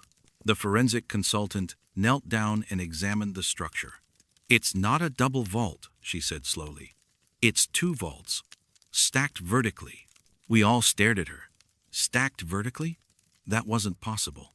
Graves are dug to accommodate a single burial, with the casket placed horizontally in a vault. You don't stack burials. It's not done. It's not legal. But the consultant was right. When the crew removed the top section of the vault, they found a casket. Michael Torres's casket. Bronze with silver handles, exactly as described in his burial record. Beneath it, separated by a thin layer of concrete and soil, was a second vault, and inside that vault was another casket. The crew carefully lifted Michael Torres's casket and set it aside. Then they opened the lower vault.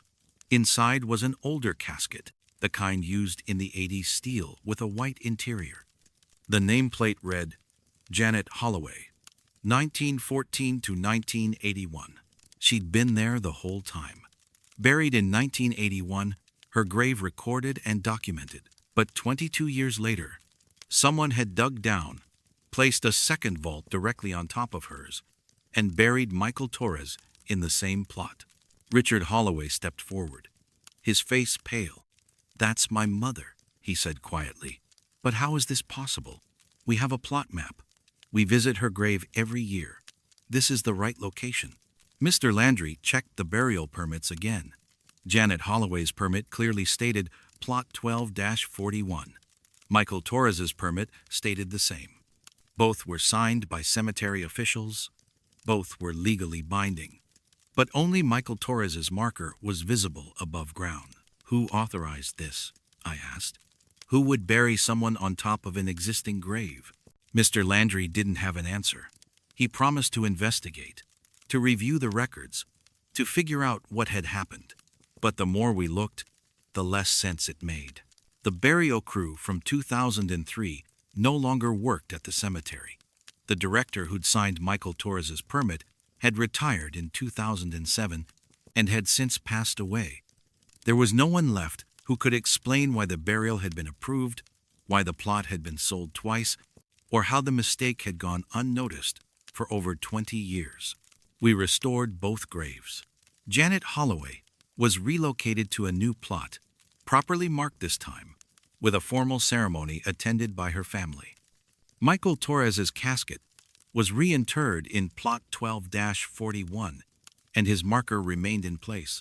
The discrepancy was noted in the official records, and the plot was flagged to prevent any future errors. But I couldn't let it go. I kept thinking about the way the two vaults had been positioned so deliberately, so precisely stacked. It wasn't an accident. Someone had known Janet Holloway was buried there, and had chosen to place Michael Torres on top of her anyway. I started digging through old records, looking for any connection between the two families. I found nothing: different backgrounds, different neighborhoods, no overlap in their lives. But then I checked the original plot sales records from 1981. Janet Holloway's plot had been purchased by her husband, Martin Holloway, as part of a double plot, 2 burial spaces, side by side. He'd purchased both plots, intending for himself to be buried next to his wife when the time came. But Martin Holloway was never buried at Riverside Memorial Gardens. I checked the death records. He'd died in 2002, 1 year before Michael Torres was buried. His obituary stated he'd been cremated, his ashes scattered at sea per his request. So why hadn't the second plot been used? Why had Michael Torres been buried in Janet Holloway's plot instead of in the adjacent, unused space? I visited Richard Holloway at his home and asked him about his father's burial wishes. He sighed, looking tired. "My father changed his mind after my mother died," he said. "He didn't want to be buried next to her. He said he couldn't bear the idea of being locked in the ground. So he requested cremation and asked us to scatter his ashes. He sold the second plot back to the cemetery in the 90s. Did he sell it to the Torres family? I don't know," Richard said. "I just know he wanted nothing to do with the cemetery after my mother's funeral. He never visited her grave. Not once. He said it wasn't really her anyway, just a marker, and that he'd see her again when the time came." I checked the plot sales records again. Martin Holloway had sold the second plot in 1996. The buyer was listed as Michael Torres. Michael Torres had purchased the plot 7 years before he died. He'd planned ahead, made arrangements, and chosen that specific location. But why choose a plot next to someone he didn't know? Unless he did know. I ran a background check on Martin Holloway and Michael Torres. It took days, but eventually I found a business record from the 70s. Martin Holloway and Michael Torres had been business partners. They'd co-owned a small construction company until it dissolved in 1978, 3 years before Janet Holloway died. The dissolution had been contentious, according to court records, involving accusations of fraud and breach of contract. Martin Holloway had won the lawsuit. Michael Torres had lost everything. And 22 years after Janet Holloway was buried, Michael Torres was placed directly on top of her, not by accident, not by oversight, but by choice. He'd purchased the adjacent plot, but when it came time for his burial, someone, his family, the funeral director, someone had chosen to place him in Janet's plot instead, as a final insult. a deliberate act of desecration. I brought my findings to Mr. Landry. He listened, his face grim, and then he closed the file. "We've corrected the error," he said quietly. "Both families have been notified. That's all we can do." But it wasn't an error. It was revenge, cold and calculated, delivered decades after the original grievance. And now, both Janet Holloway and Michael Torres are at rest, separated finally, their graves marked and recorded properly. But I still wonder what happens to grudges that outlive the living. What happens when hate is buried but not forgotten? When the ground becomes a battlefield for conflicts that should have ended generations ago? Some plots are meant to hold only one, but sometimes the dead are forced to share their rest with those they'd never lie beside in life.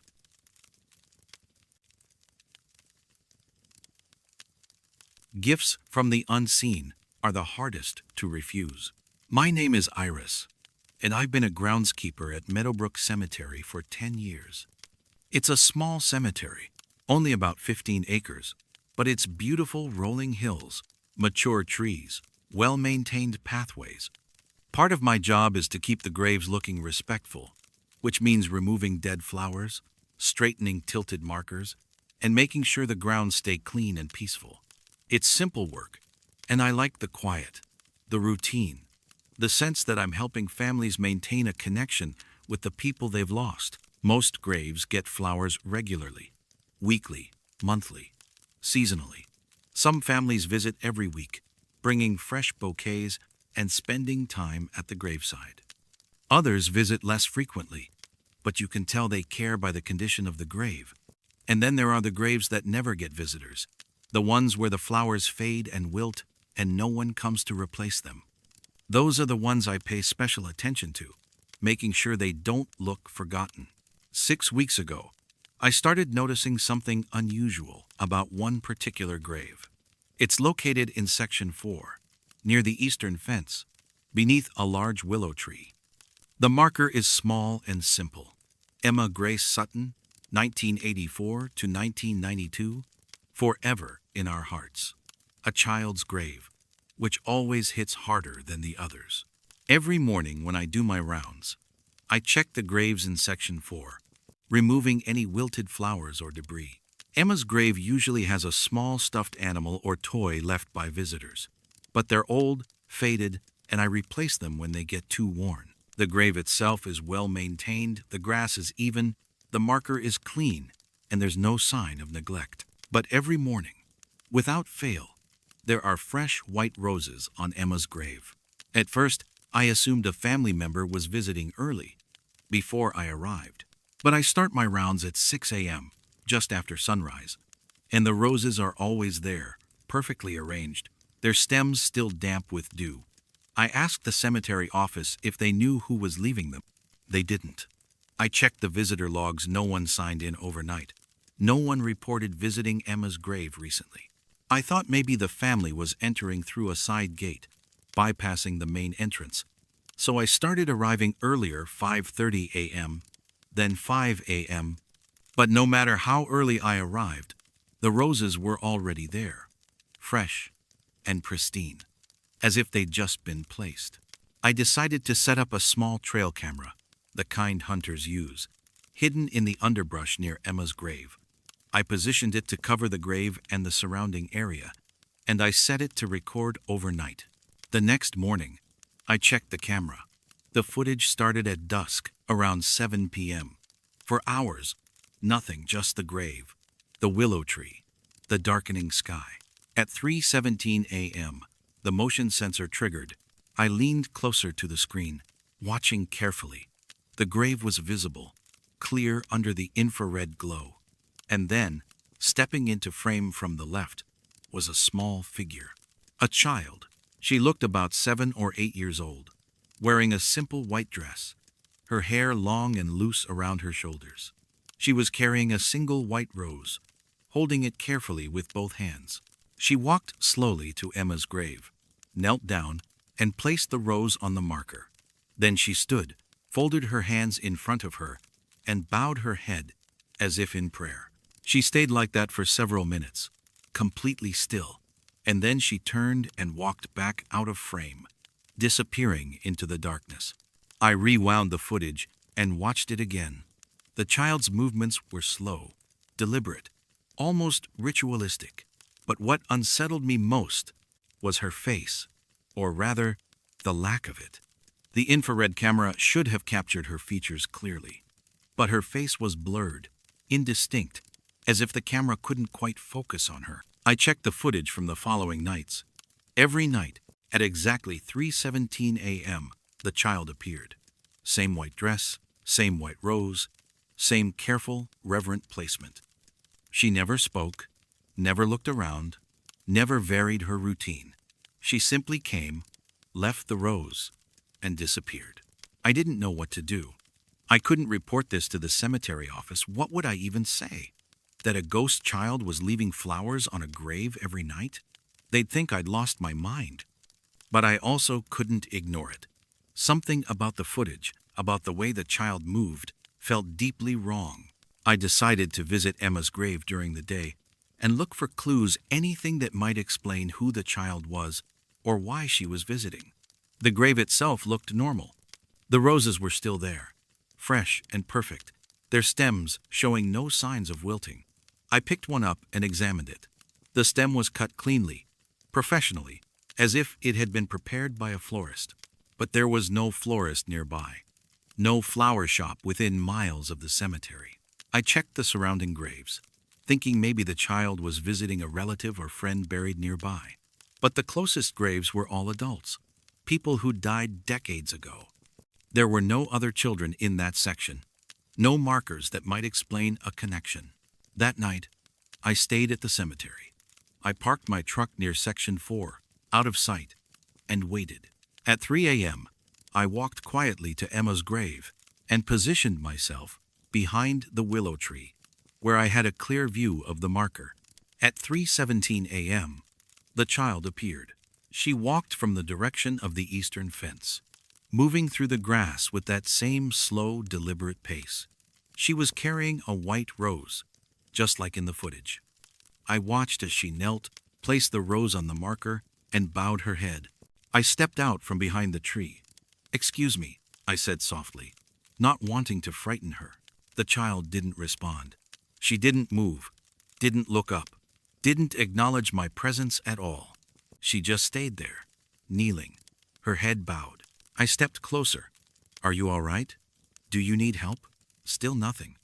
I was only a few feet away now, close enough to see her clearly, but I couldn't.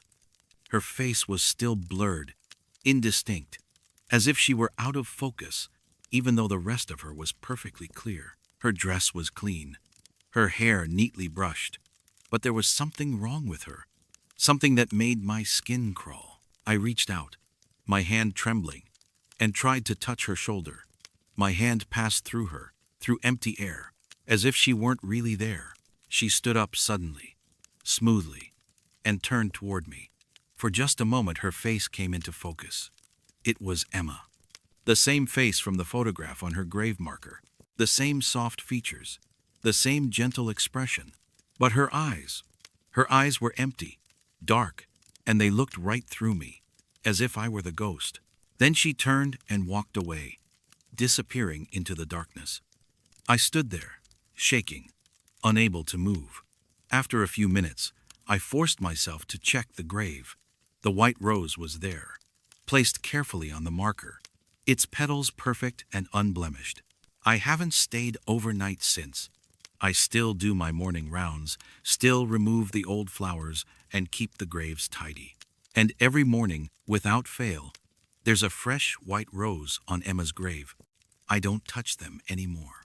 I leave them where they are, let them accumulate, until the marker is covered in a blanket of white petals. The cemetery director asked me about it last week. "Why aren't you clearing Emma's grave?" he said. "It's getting overgrown." I told him the family requested we leave the roses. It was a lie, but I couldn't tell him the truth. Because every night at 3:17 a.m., Emma comes back. She brings her offering, places it carefully, and kneels in silent prayer. And I wonder, is she mourning herself? Is she trapped here, repeating this ritual endlessly, unable to move on? Or is she leaving flowers for someone else?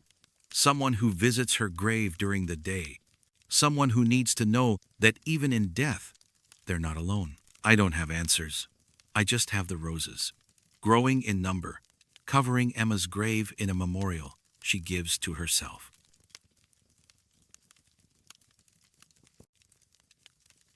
Water finds a way, even in sealed spaces. My name is Paul, and I'm a licensed mortician with 16 years of experience. I've worked in funeral homes, crematories, and cemetery maintenance, and I specialize in mausoleum care. Mausoleums require unique maintenance. They're sealed structures, climate-controlled, and designed to prevent decomposition and preserve remains indefinitely. When something goes wrong with a mausoleum vault, it's my job to assess the damage and recommend repairs. Last month, I received a call from Evergreen Mausoleum, a large above-ground burial facility that's been in operation since 1941. The manager, Miss Brennan, told me that Vault 5 in the West Wing had developed a problem. Moisture was seeping from the sealed door, leaving a visible stain on the marble floor. She wanted me to inspect it and determine the cause. I arrived the next morning and met Miss Brennan in the West Wing. Vault 5 was on the second level, one of the older crypts, sealed in 1976. The door was bronze, ornately decorated, with the family name Whitmore engraved at the top. And she was right. There was moisture seeping from the bottom edge of the door, a slow, steady drip that had stained the marble beneath it. How long has this been happening? I asked. About 2 weeks, miss, Brennan said. We noticed it during routine cleaning. At first, we thought it was condensation from the climate control system, but the HVAC tech checked and found nothing wrong. I knelt down and examined the moisture. It was clear, odorless, and cold to the touch. I ran my hand along the door's seal. The rubber gasket was intact. No visible cracks or gaps. But moisture was definitely coming from inside the vault. I'll need to open it, I said. Check the casket and see if there's a structural issue. Miss Brennan nodded and handed me the key. I unlocked the door and pulled it open slowly. A rush of cold, damp air hit me immediately, and I stepped back, startled. The air inside the vault was at least 20 degrees colder than the surrounding mausoleum, and it was humid, almost swamp-like. I shone my flashlight inside. The vault was small, maybe 6 feet deep and 4 feet wide, designed to hold a single casket. The casket was there, centered on a marble shelf, a simple bronze model, its surface tarnished but intact. But the interior of the vault was wrong. The walls were covered in condensation, water droplets clinging to the marble like dew. The floor had a thin layer of standing water, maybe an inch deep, pooling around the base of the casket. This doesn't make sense, I said. Vaults are sealed. There's no plumbing, no ventilation that would bring moisture in, and the casket should be completely dry. I stepped inside carefully, my shoes splashing in the shallow water. The casket was closed, latched shut, but the exterior was wet, water streaming down the sides and pooling beneath it.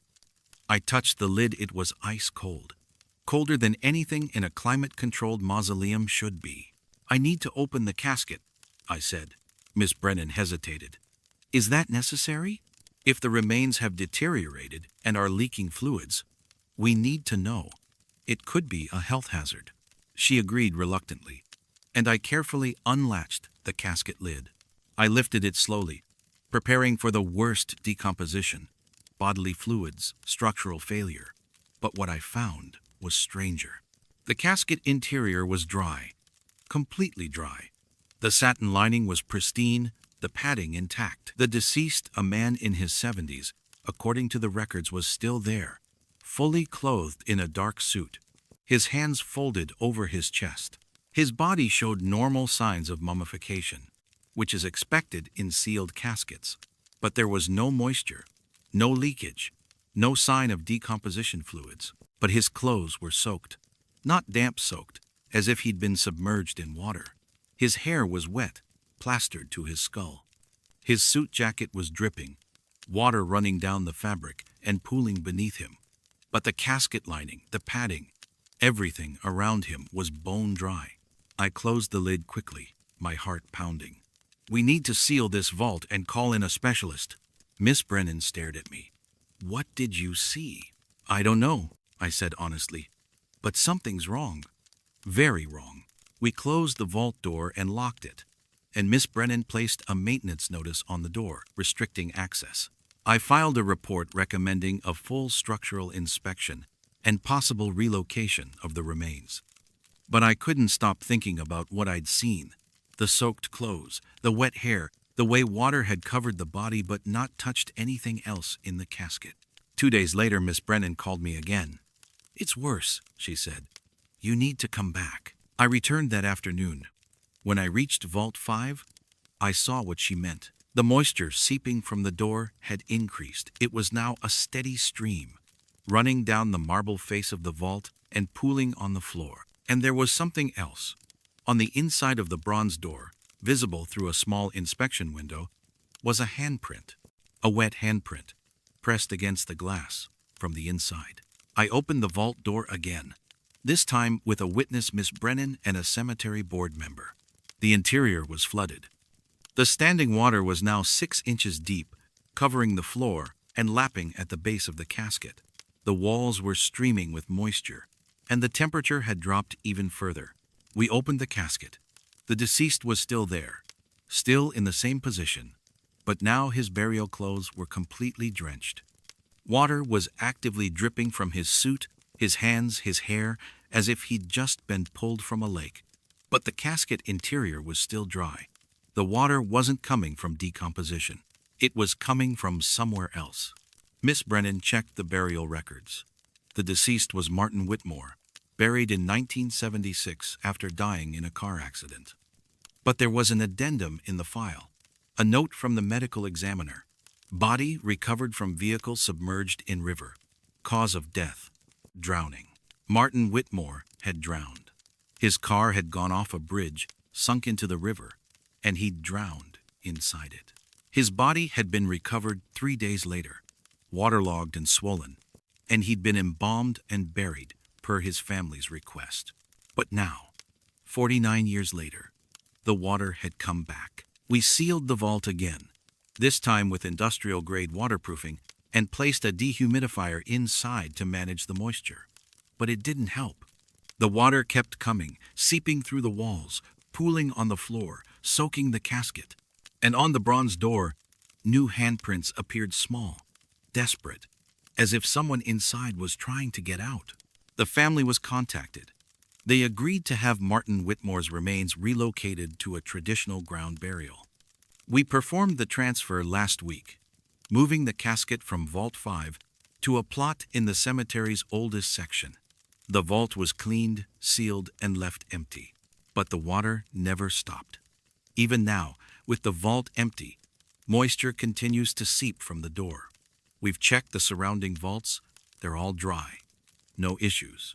We've inspected the structure. No leaks, no plumbing, no explanation. Vault 5 is permanently sealed now, marked as unusable. But sometimes, late at night, when the mausoleum is empty and silent, you can hear it, a slow, steady dripping, like water filling a sealed space, like someone drowning over and over again, unable to escape the river that claimed them decades ago.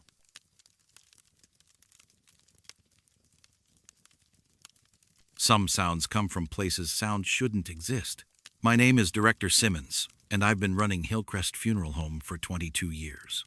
It's an old building, built in 1938, and like most old buildings, it has its quirks: creaky floorboards, settling foundations, pipes that groan when the temperature drops. After 2 decades, I've learned to distinguish between normal building noises and things that need attention. I know which stairs squeak, which doors stick, and which sounds are just the house breathing as it ages. But 3 months ago, I started hearing something I couldn't explain. It began late one Tuesday night. I was working in the preparation room, finishing an embalming that needed to be completed before a morning viewing. The funeral home was empty. My staff had left hours ago, And I was alone, which is how I prefer it for this kind of work. It requires concentration, precision, and a certain stillness that's hard to maintain with other people around. I was about halfway through the procedure when I heard it. A soft knocking sound, rhythmic and deliberate. 3 slow knocks, pause, 2 faster knocks. It came from somewhere above me, maybe the second floor or the attic. I stopped working and listened. The knocking repeated 3 slow, 2 fast, and then stopped. Old buildings make noise.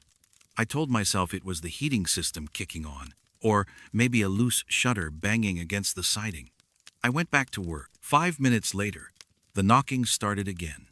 Same pattern, 3 slow, 2 fast. This time it sounded closer, like it was coming from the hallway just outside the preparation room. I set down my instruments, removed my gloves, and walked to the door. I opened it and looked out into the hallway. Empty, silent, no movement, no source for the sound. I checked the rest of the building, walking through each room, turning on lights, looking for anything that might explain the knocking. Nothing. The building was secure, all doors locked, all windows closed. I was alone. I returned to the preparation room and finished the embalming. The knocking didn't start again that night, and I dismissed it as an anomaly, something I'd misheard or imagined. But the next night, it happened again. Same time around 11 p.m., when I was alone in the building. Same pattern, 3 slow, 2 fast. And this time, it was coming from the cold storage room. Cold storage is where we keep bodies before they're prepared for viewing. It's a temperature-controlled space, essentially a walk-in refrigerator, with metal drawers that slide out to hold the deceased. We have 6 drawers, and that night, 4 of them were occupied. I'd checked them all before starting my work, made sure they were properly secured, properly labeled. When I heard the knocking, I went to the cold storage room and opened the door. The cold air hit me immediately, that sterile, refrigerated smell that never quite goes away. The room was dark, except for the small LED lights on each drawer. I flipped on the main light and looked around. All the drawers were closed. All the labels were in place. Nothing looked disturbed. But the knocking continued. 3 slow, 2 fast. And it was coming from inside one of the drawers. I stood there, my breath visible in the cold air, and tried to rationalize what I was hearing. Bodies don't knock. They don't move. They don't make sounds. What I was hearing had to be something mechanical, the compressor, the cooling system, metal expanding and contracting. That's all it was. But the pattern was too deliberate, too precise. 3 slow, 2 fast. Over and over. I checked the drawer labels. The knocking seemed to be coming from drawer 3. I checked the log. Drawer 3 contained the body of an elderly woman, Mrs. Eleanor Vance, who'd passed away 2 days ago from heart failure. She was scheduled for preparation the following morning. I stood in front of drawer 3, listening. The knocking was clear now, unmistakable, coming from inside. I reached for the handle, hesitated, and then pulled the drawer open. Mrs. Vance was lying there, her body covered with a white sheet, her hands visible, folded peacefully over her chest. She looked exactly as she had when we'd placed her there, calm, still, unchanged. I checked her hands, her position, her clothing. Everything was normal. There was no source for the knocking, no explanation. I closed the drawer and left the cold storage room, locking the door behind me. I tried to finish my work, but I couldn't concentrate. The knocking had stopped, but the silence that followed felt worse, heavy, expectant, like something waiting to resume. I went home that night and didn't sleep well. I kept hearing the pattern in my head, 3 slow, 2 fast, like a code I couldn't decipher. The next night, the knocking started again. This time, it was coming from multiple locations: the cold storage room, the hallway, the preparation room, always the same pattern. I searched the building again, checked every room, every drawer, every cabinet. Nothing. I called our HVAC technician and had him inspect the heating and cooling systems. He found nothing wrong. I called a structural engineer to check for settling or foundation issues. He found nothing wrong. I even called an exterminator, thinking maybe animals had gotten into the walls. Nothing. But the knocking continued. Every night, around 11 p.m., it would start. 3 slow, 2 fast. And it was always coming from the cold storage room, always from a drawer that contained a body. I started keeping a log. Each night, I noted which drawer the knocking came from and which body was inside. Over 2 weeks, I recorded 12 incidents. Each time, the knocking came from a different drawer, but always one that was occupied. Never from an empty drawer. Never from a drawer that held supplies or equipment. I didn't know what to do. I couldn't report this to anyone. What would I say?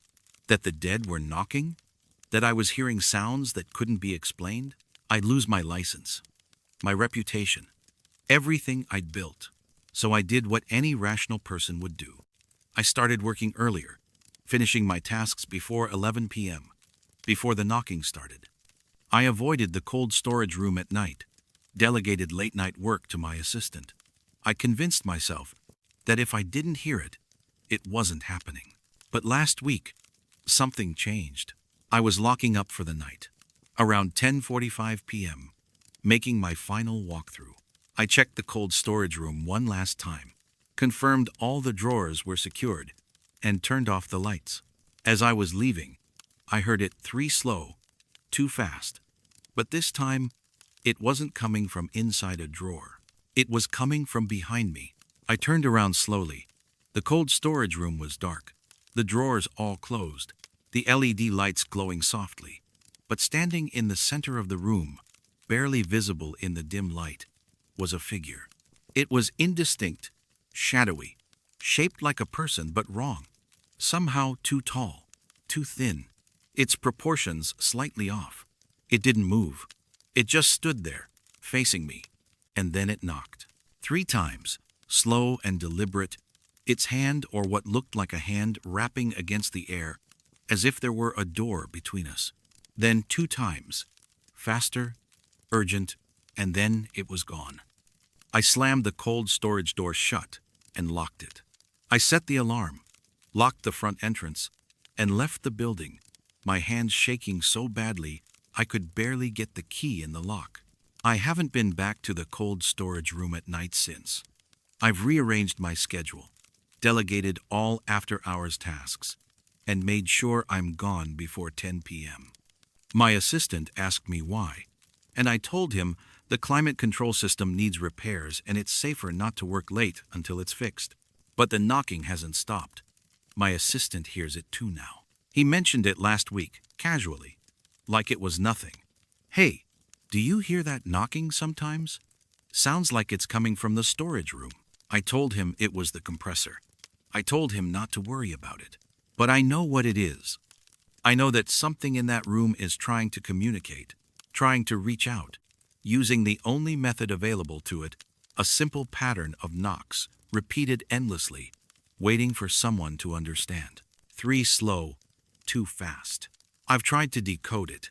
Morse code, number patterns, musical notes. Nothing fits. But I think, and this is what keeps me awake at night, I think it's not a message. I think it's a request. 3 slow knocks. Let me out. 2 fast knocks. Please. And I don't know who or what is asking, or why they're trapped in a room full of the dead, or what would happen if I ever answered. So I don't. I just lock the door, set the alarm, and leave. And every night, as I drive away, I wonder if tonight will be the night the knocking stops, not because it's been answered, but because whatever's making it has finally found another way out.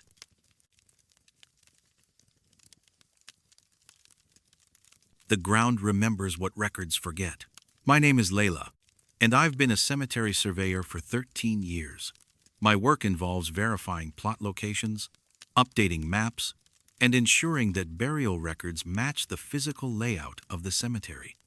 It's precise, methodical work, and I take pride in the accuracy of my surveys. Every grave has a story, every plot has a history, and it's my job to make sure those stories are preserved in the official records. Last fall, I was hired by Oak Ridge Cemetery, to survey a section that was being prepared for new burials. The section had been cleared of trees and brush, and they needed an updated map to determine how many plots could be accommodated. It was a straightforward project: measure the boundaries, check for underground utilities, mark out the grid for future burials. I arrived on a clear October morning and began setting up my equipment. The section was on the eastern edge of the cemetery, bordering a small wooded area. It was quiet, peaceful, the kind of place that felt like it had been waiting a long time to be useful again. I started my survey from the northwest corner, working my way across the cleared ground.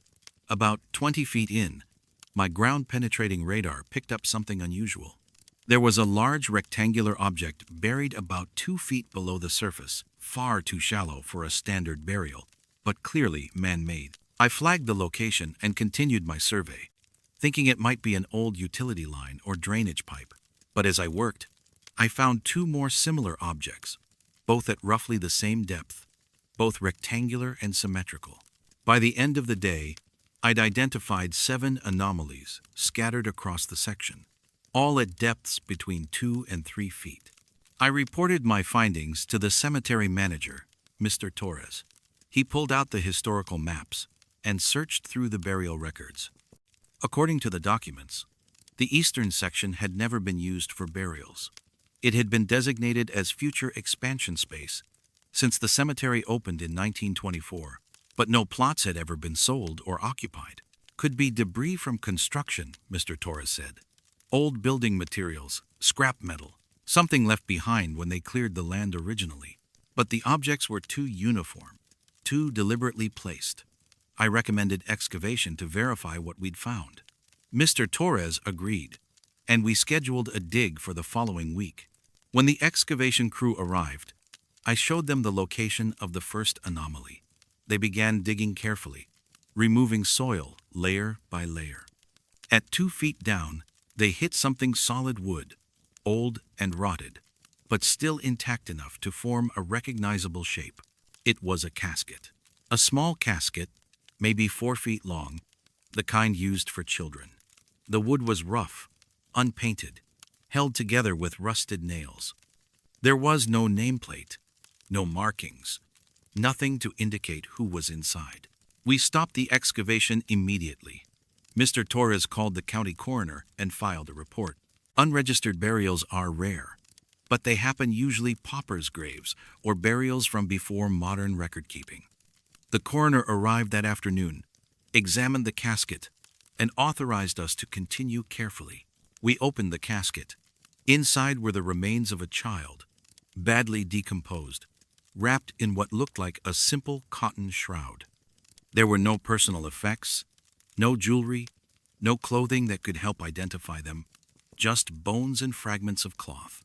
The coroner took samples for analysis and estimated the burial dated to the late 1960s or early 1970s, based on the casket construction. But there were no records of any burials in that section during that period. No death certificates, no permits, no documentation at all. We excavated the other 6 anomalies over the next 2 days.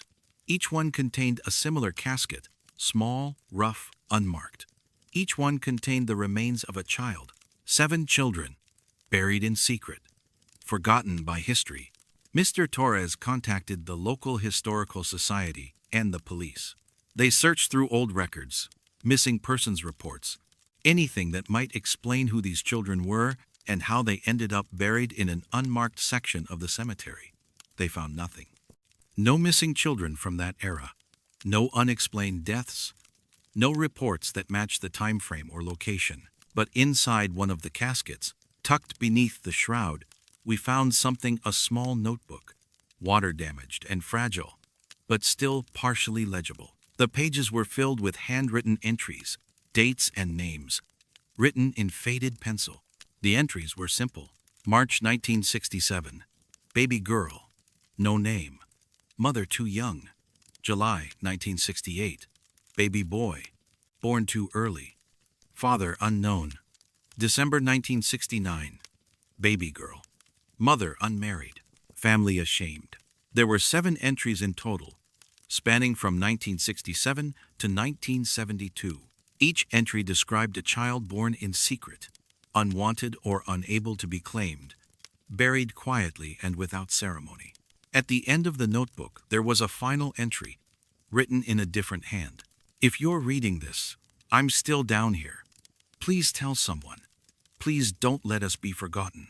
The handwriting was shaky, desperate, as if written in a hurry. And the date was 1996. 1996, 24 years after the last burial. We checked the caskets again, more carefully this time. The first 6 were consistent with burials from the late 60s and early 70s. But the 7th casket, the one where we'd found the notebook, was different. The wood was newer, the nails less rusted, and inside, the remains showed signs of more recent decomposition. The coroner took the remains for full forensic analysis. A week later, he called with the results. The remains in the 7th casket belonged to a young woman, estimated age 20 to 25, who had died approximately 30 years ago, around 1994 or 1995. The county opened an investigation. They searched through missing persons reports from the 90s and found a match: a woman named Sarah Heller, who disappeared in 1995 at age 23. She'd been last seen near Oak Ridge Cemetery, investigating a story for a local newspaper.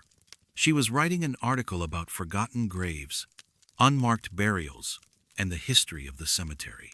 She'd found the 6 children, and then, somehow, she'd ended up buried with them. The police investigated, but the trail was cold. No suspects, no witnesses, no evidence. Sarah's disappearance had been written off as a voluntary missing person case. She'd left town, started a new life, moved on. No one had looked for her body. No one had known she was buried here. The 7 caskets were exhumed and given proper burials in a marked section of the cemetery. A memorial stone was placed, listing the dates and a simple inscription: 7 souls now remembered. But I can't stop thinking about Sarah's note. I'm still down here. She'd been buried alive, or at least buried recently enough to write that message, to leave that desperate plea for someone to find her. And for 30 years, no one had. I finished the survey of the eastern section, marked the area as historically significant, and recommended it be left undisturbed. Mr. Torres agreed. The section won't be used for new burials.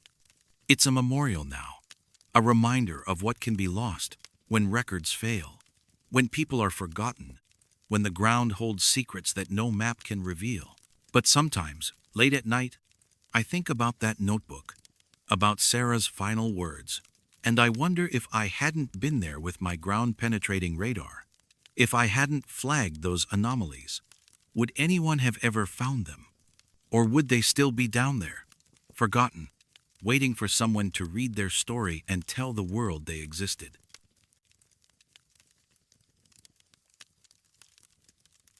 Some visitors never leave, even after they're gone. My name is Tom, and I've been working as a groundskeeper at Riverside Cemetery for 7 years. It's a large cemetery, over 100 acres, with sections that date back to the 1800s. My job is to maintain the grounds: mowing, trimming, repairing damaged markers, clearing debris.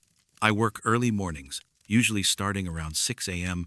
before the cemetery opens to visitors.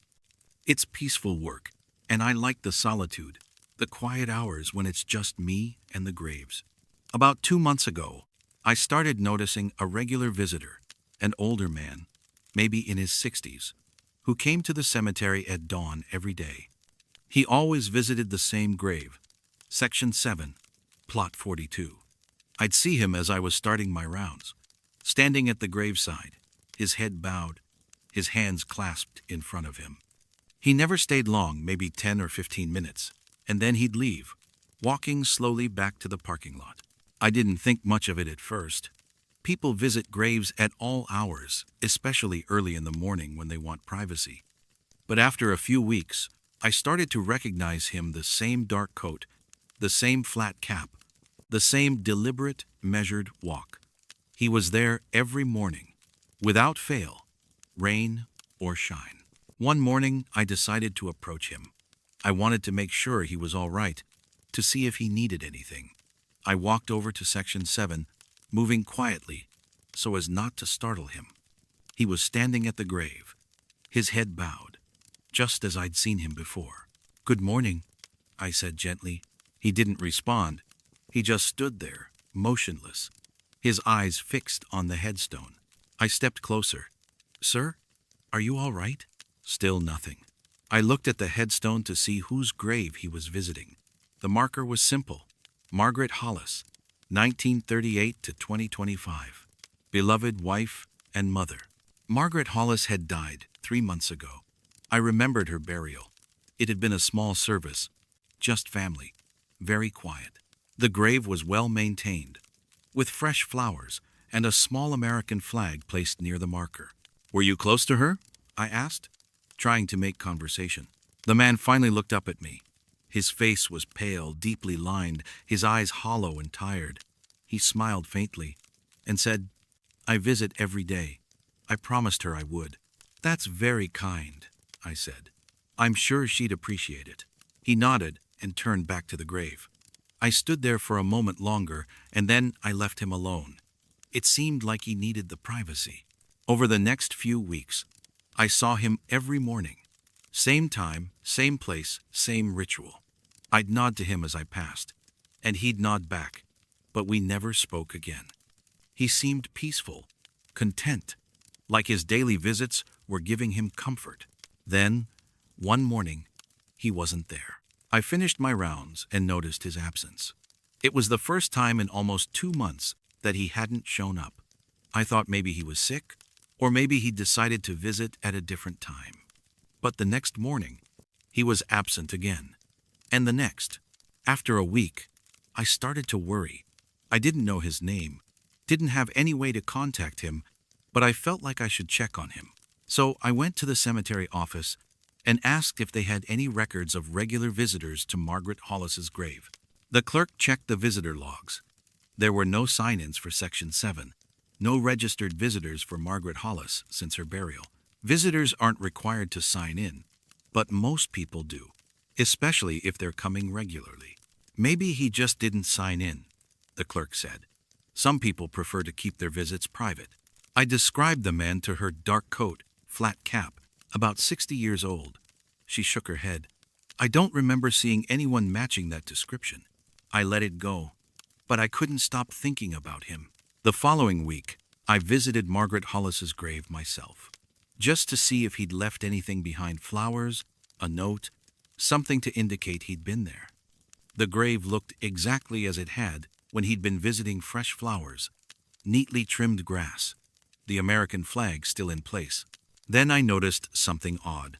The visitor log at the cemetery entrance, the one visitors used to sign in, had entries for Section 7, but they were all dated before Margaret Hollis's burial. No entries from the past 2 months, no record of anyone visiting her grave regularly. I went back to the cemetery office and asked to see the burial records for Margaret Hollis. The clerk pulled up her file. She'd been buried on August 7, 2025. Her husband, Robert Hollis, had arranged the service. "Do you have contact information for Robert Hollis?" I asked. "I'd like to let him know his wife's grave is being maintained." The clerk frowned and typed something into the computer. "That's strange," she said. "Robert Hollis is listed as deceased. According to this, he died 3 days ago. Heart attack. 3 days ago." I felt a cold knot form in my stomach. "Do you have a burial date for him?" She clicked through the records. "He's being buried tomorrow. Section 7, Plot 43, right next to his wife." I walked back to Section 7 and stood at Margaret Hollis's grave. Plot 43, the adjacent plot, was freshly dug, ready for Robert Hollis's burial. I looked at the headstone for Margaret, then at the empty plot beside it, and I realized the man I'd been seeing every morning, the man who'd promised to visit every day, was Robert Hollis. But he died 3 days ago, and I'd seen him just yesterday morning standing at his wife's grave, his head bowed, keeping his promise. I attended Robert Hollis's burial the next day. The service was small, just like his wife's, a few family members. A short ceremony. As they lowered his casket into the ground, I looked around, half expecting to see him standing in the distance, watching. But he wasn't there. I haven't seen him since. Section 7 is quiet now. The two graves side by side, both marked with simple headstones. I still do my rounds every morning, and I still pass by their graves. But the man in the dark coat and flat cap is gone. Or maybe he's not. Maybe he's still there, keeping his promise, visiting every day, standing at his wife's grave in the early morning hours when the cemetery is empty and the living can't see him. Maybe grief is strong enough to cross boundaries, strong enough to keep a promise even after death. I don't know. All I know is that some mornings, when the fog is thick and the light is just right, I swear I can see a figure standing in Section 7, dark coat, flat cap, head bowed, and when I get closer, he's gone, leaving only fresh footprints in the dew-covered grass, footprints that lead to Margaret's grave and then stop, as if whoever made them simply vanished into the air. Love doesn't end with death. I believe that now. And I think Robert Hollis is still keeping his promise. Still visiting every day. Still standing at his wife's grave in the quiet hours of dawn, making sure she knows she's not alone. Even the dead need someone to remember them.